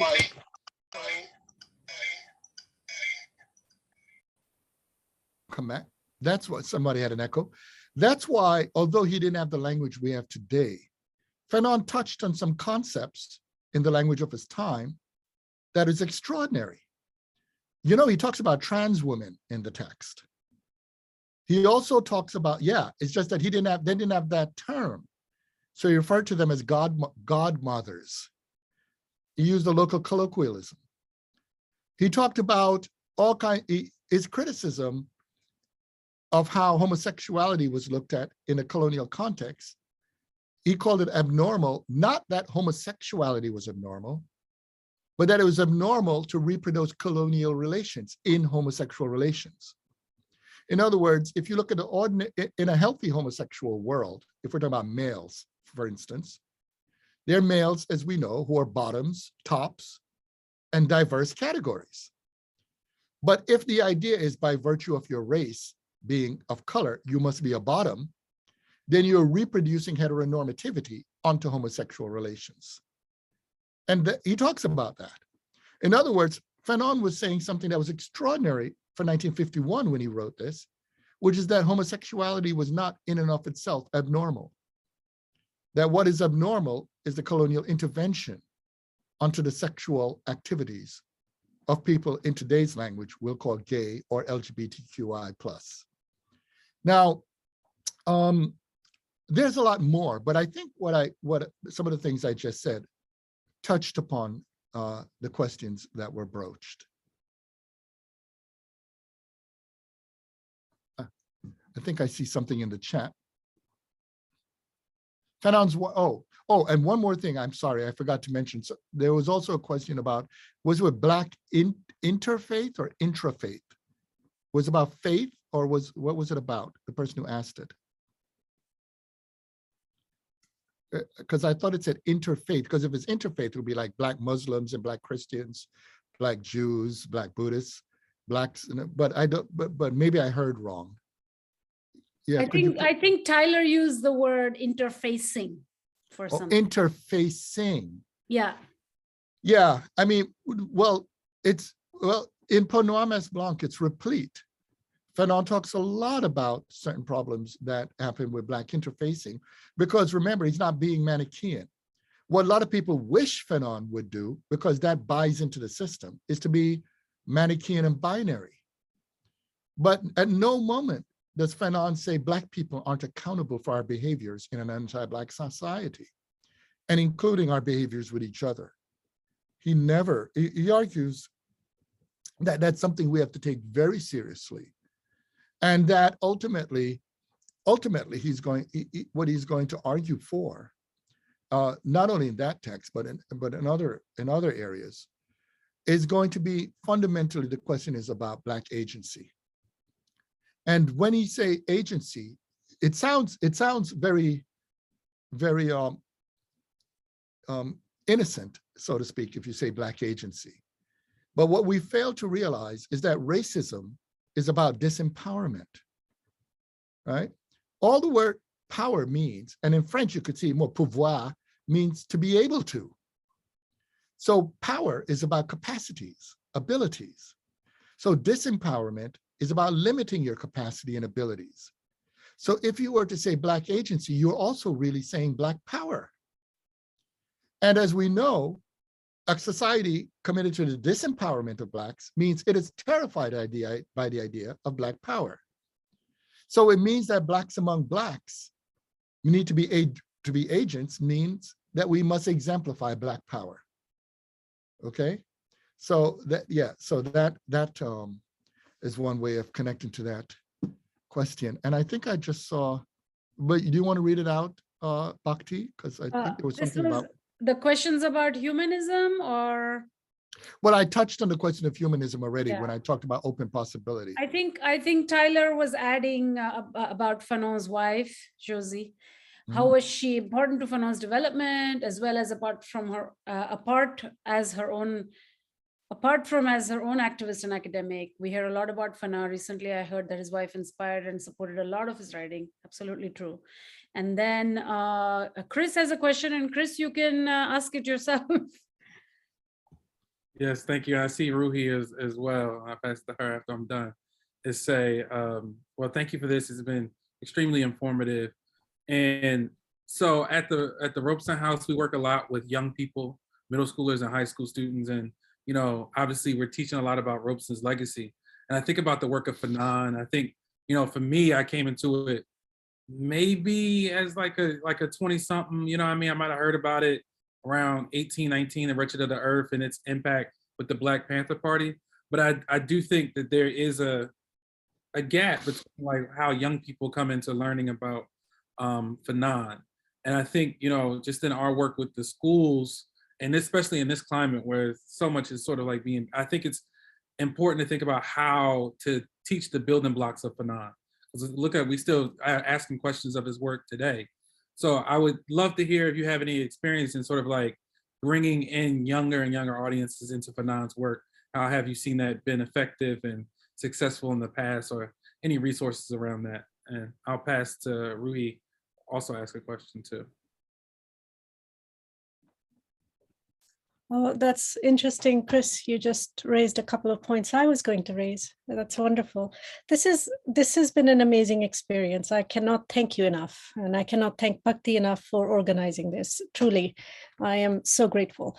My question is, because I came across, especially Black skin, white masks, very recently within the last 2 years, and it actually literally shattered my consciousness because I was seeking the language around identity, and I work a lot with trans youth, and I've been seeking that. And as a brown person from India, as a settler in you know, on the Anishinaabe and the Haudenosaunee peoples, my consciousness is always shattering. May I ask you, when you first came across this, what impact did it have on your consciousness? I'm very interested in that. Well, thank you all for those questions. Thank you so much. Okay, Rui, thank you.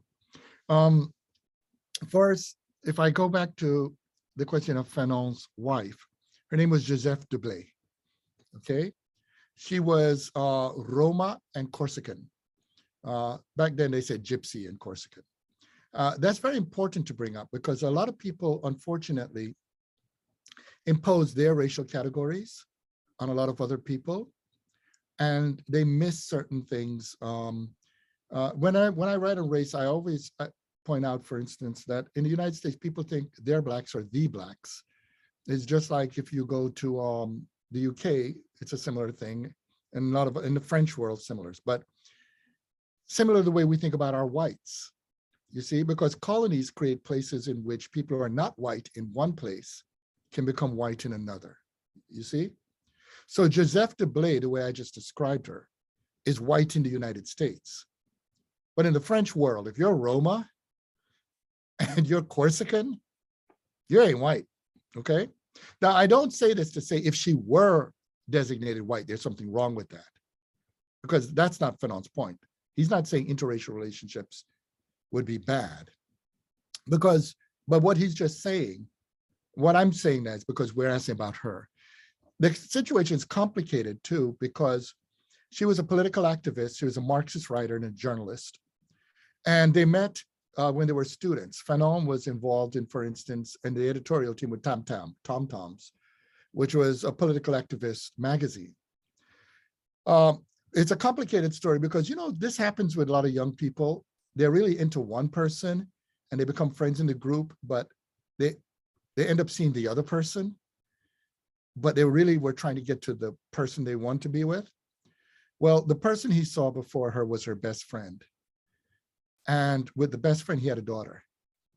And the daughter, who is Mireille Fanon, Mendes France, is a political activist and so much like her father.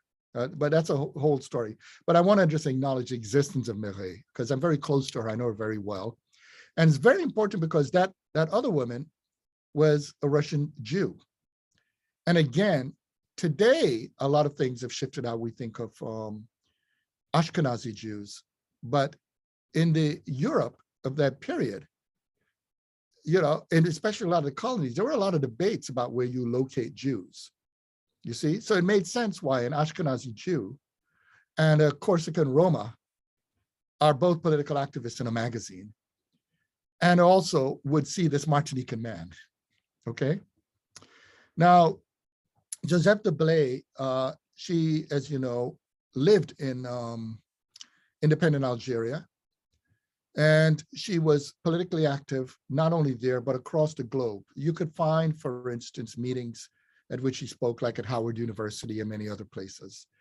But of course, life is very complicated in many ways. There are other things to try to figure out. It's very spurious, but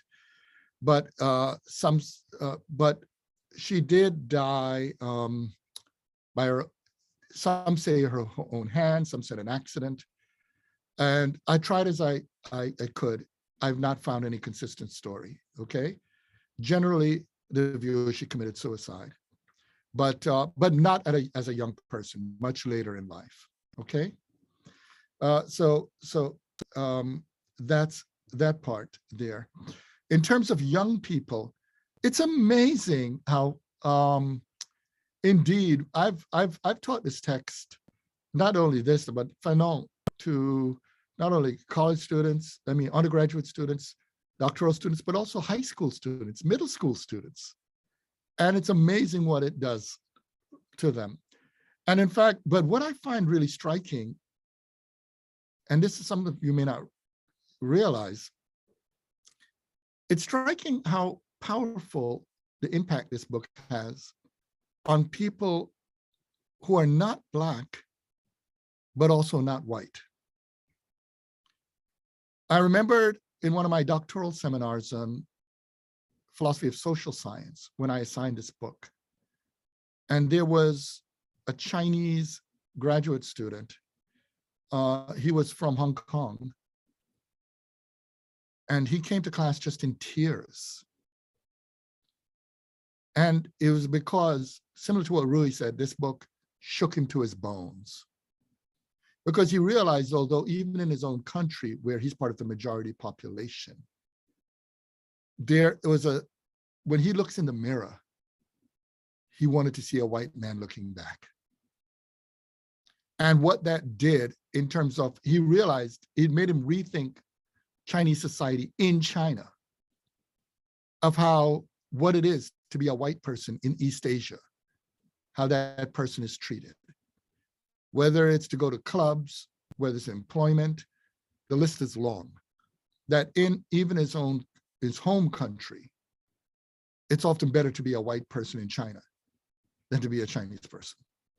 Now, it's not uniformed, But it struck him because as a graduate student, he was part of the people who were rising to be part of the assimilated elite, you see? And I've seen it, I've heard it among Japanese.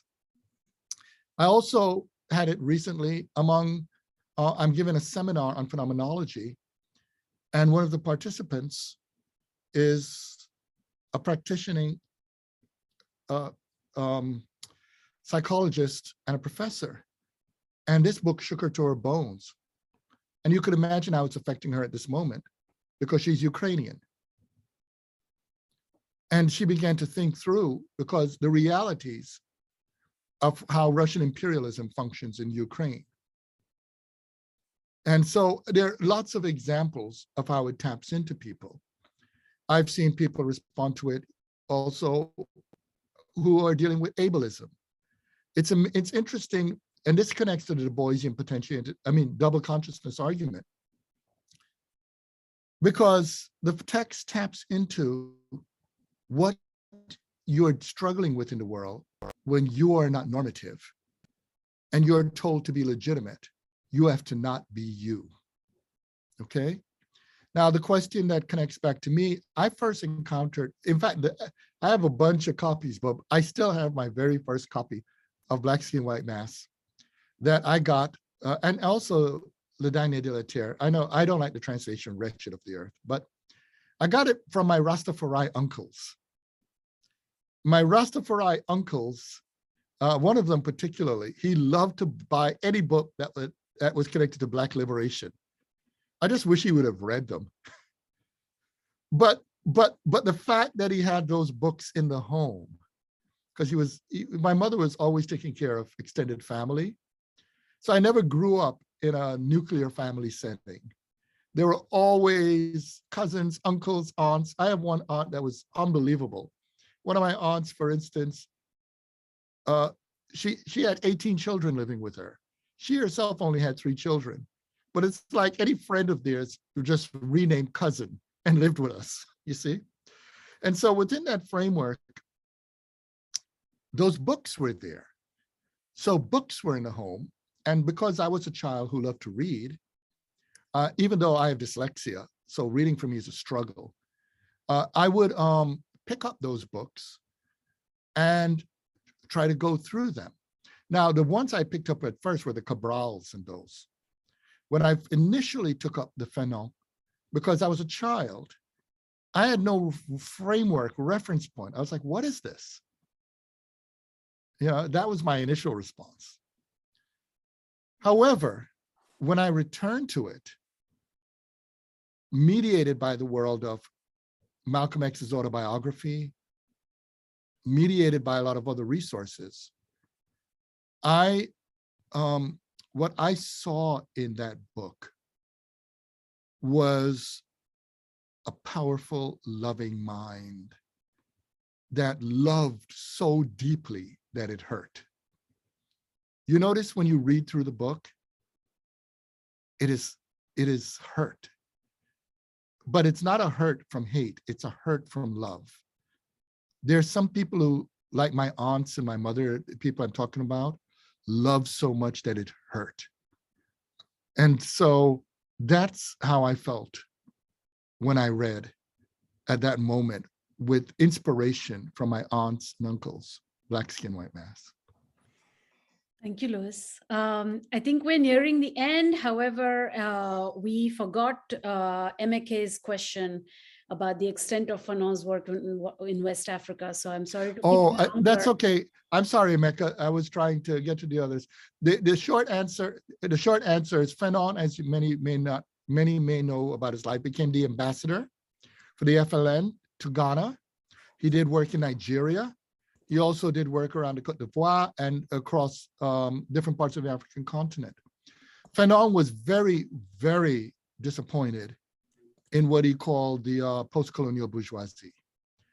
And because he argued that they thought the project of independence was simply to replace the colonizers.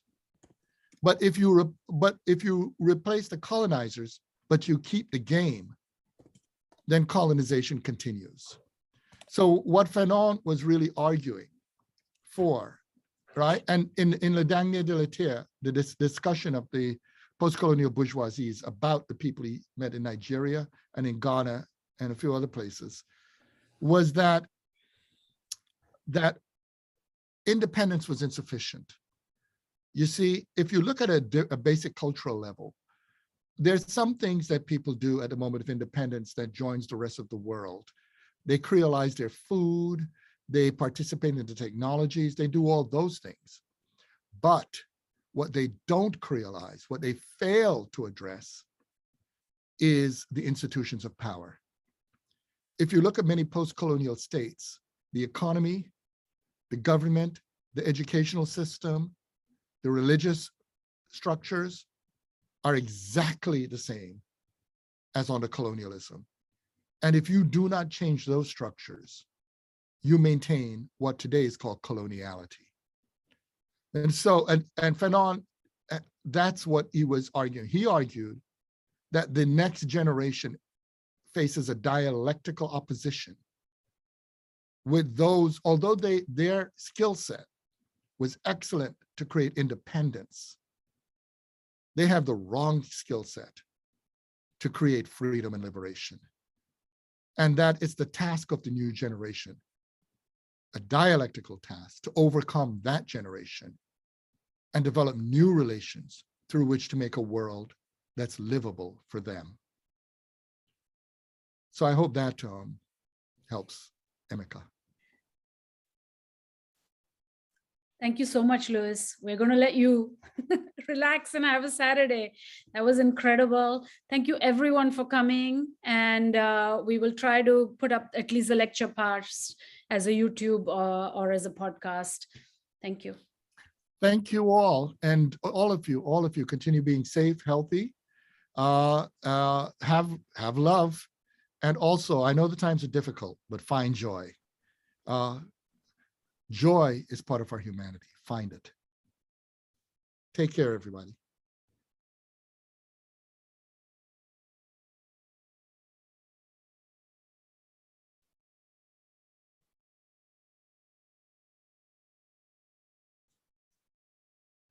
All right, Louis, thank you.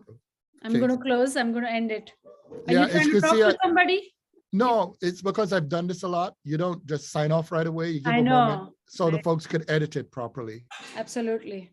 Okay, I think that's sufficient time. Take care, Bhakti. Bye. Thank you. Thank you. Thank you. Thank you. Thank you, Louis. Thank you. Take care. All right. Bye. Bye.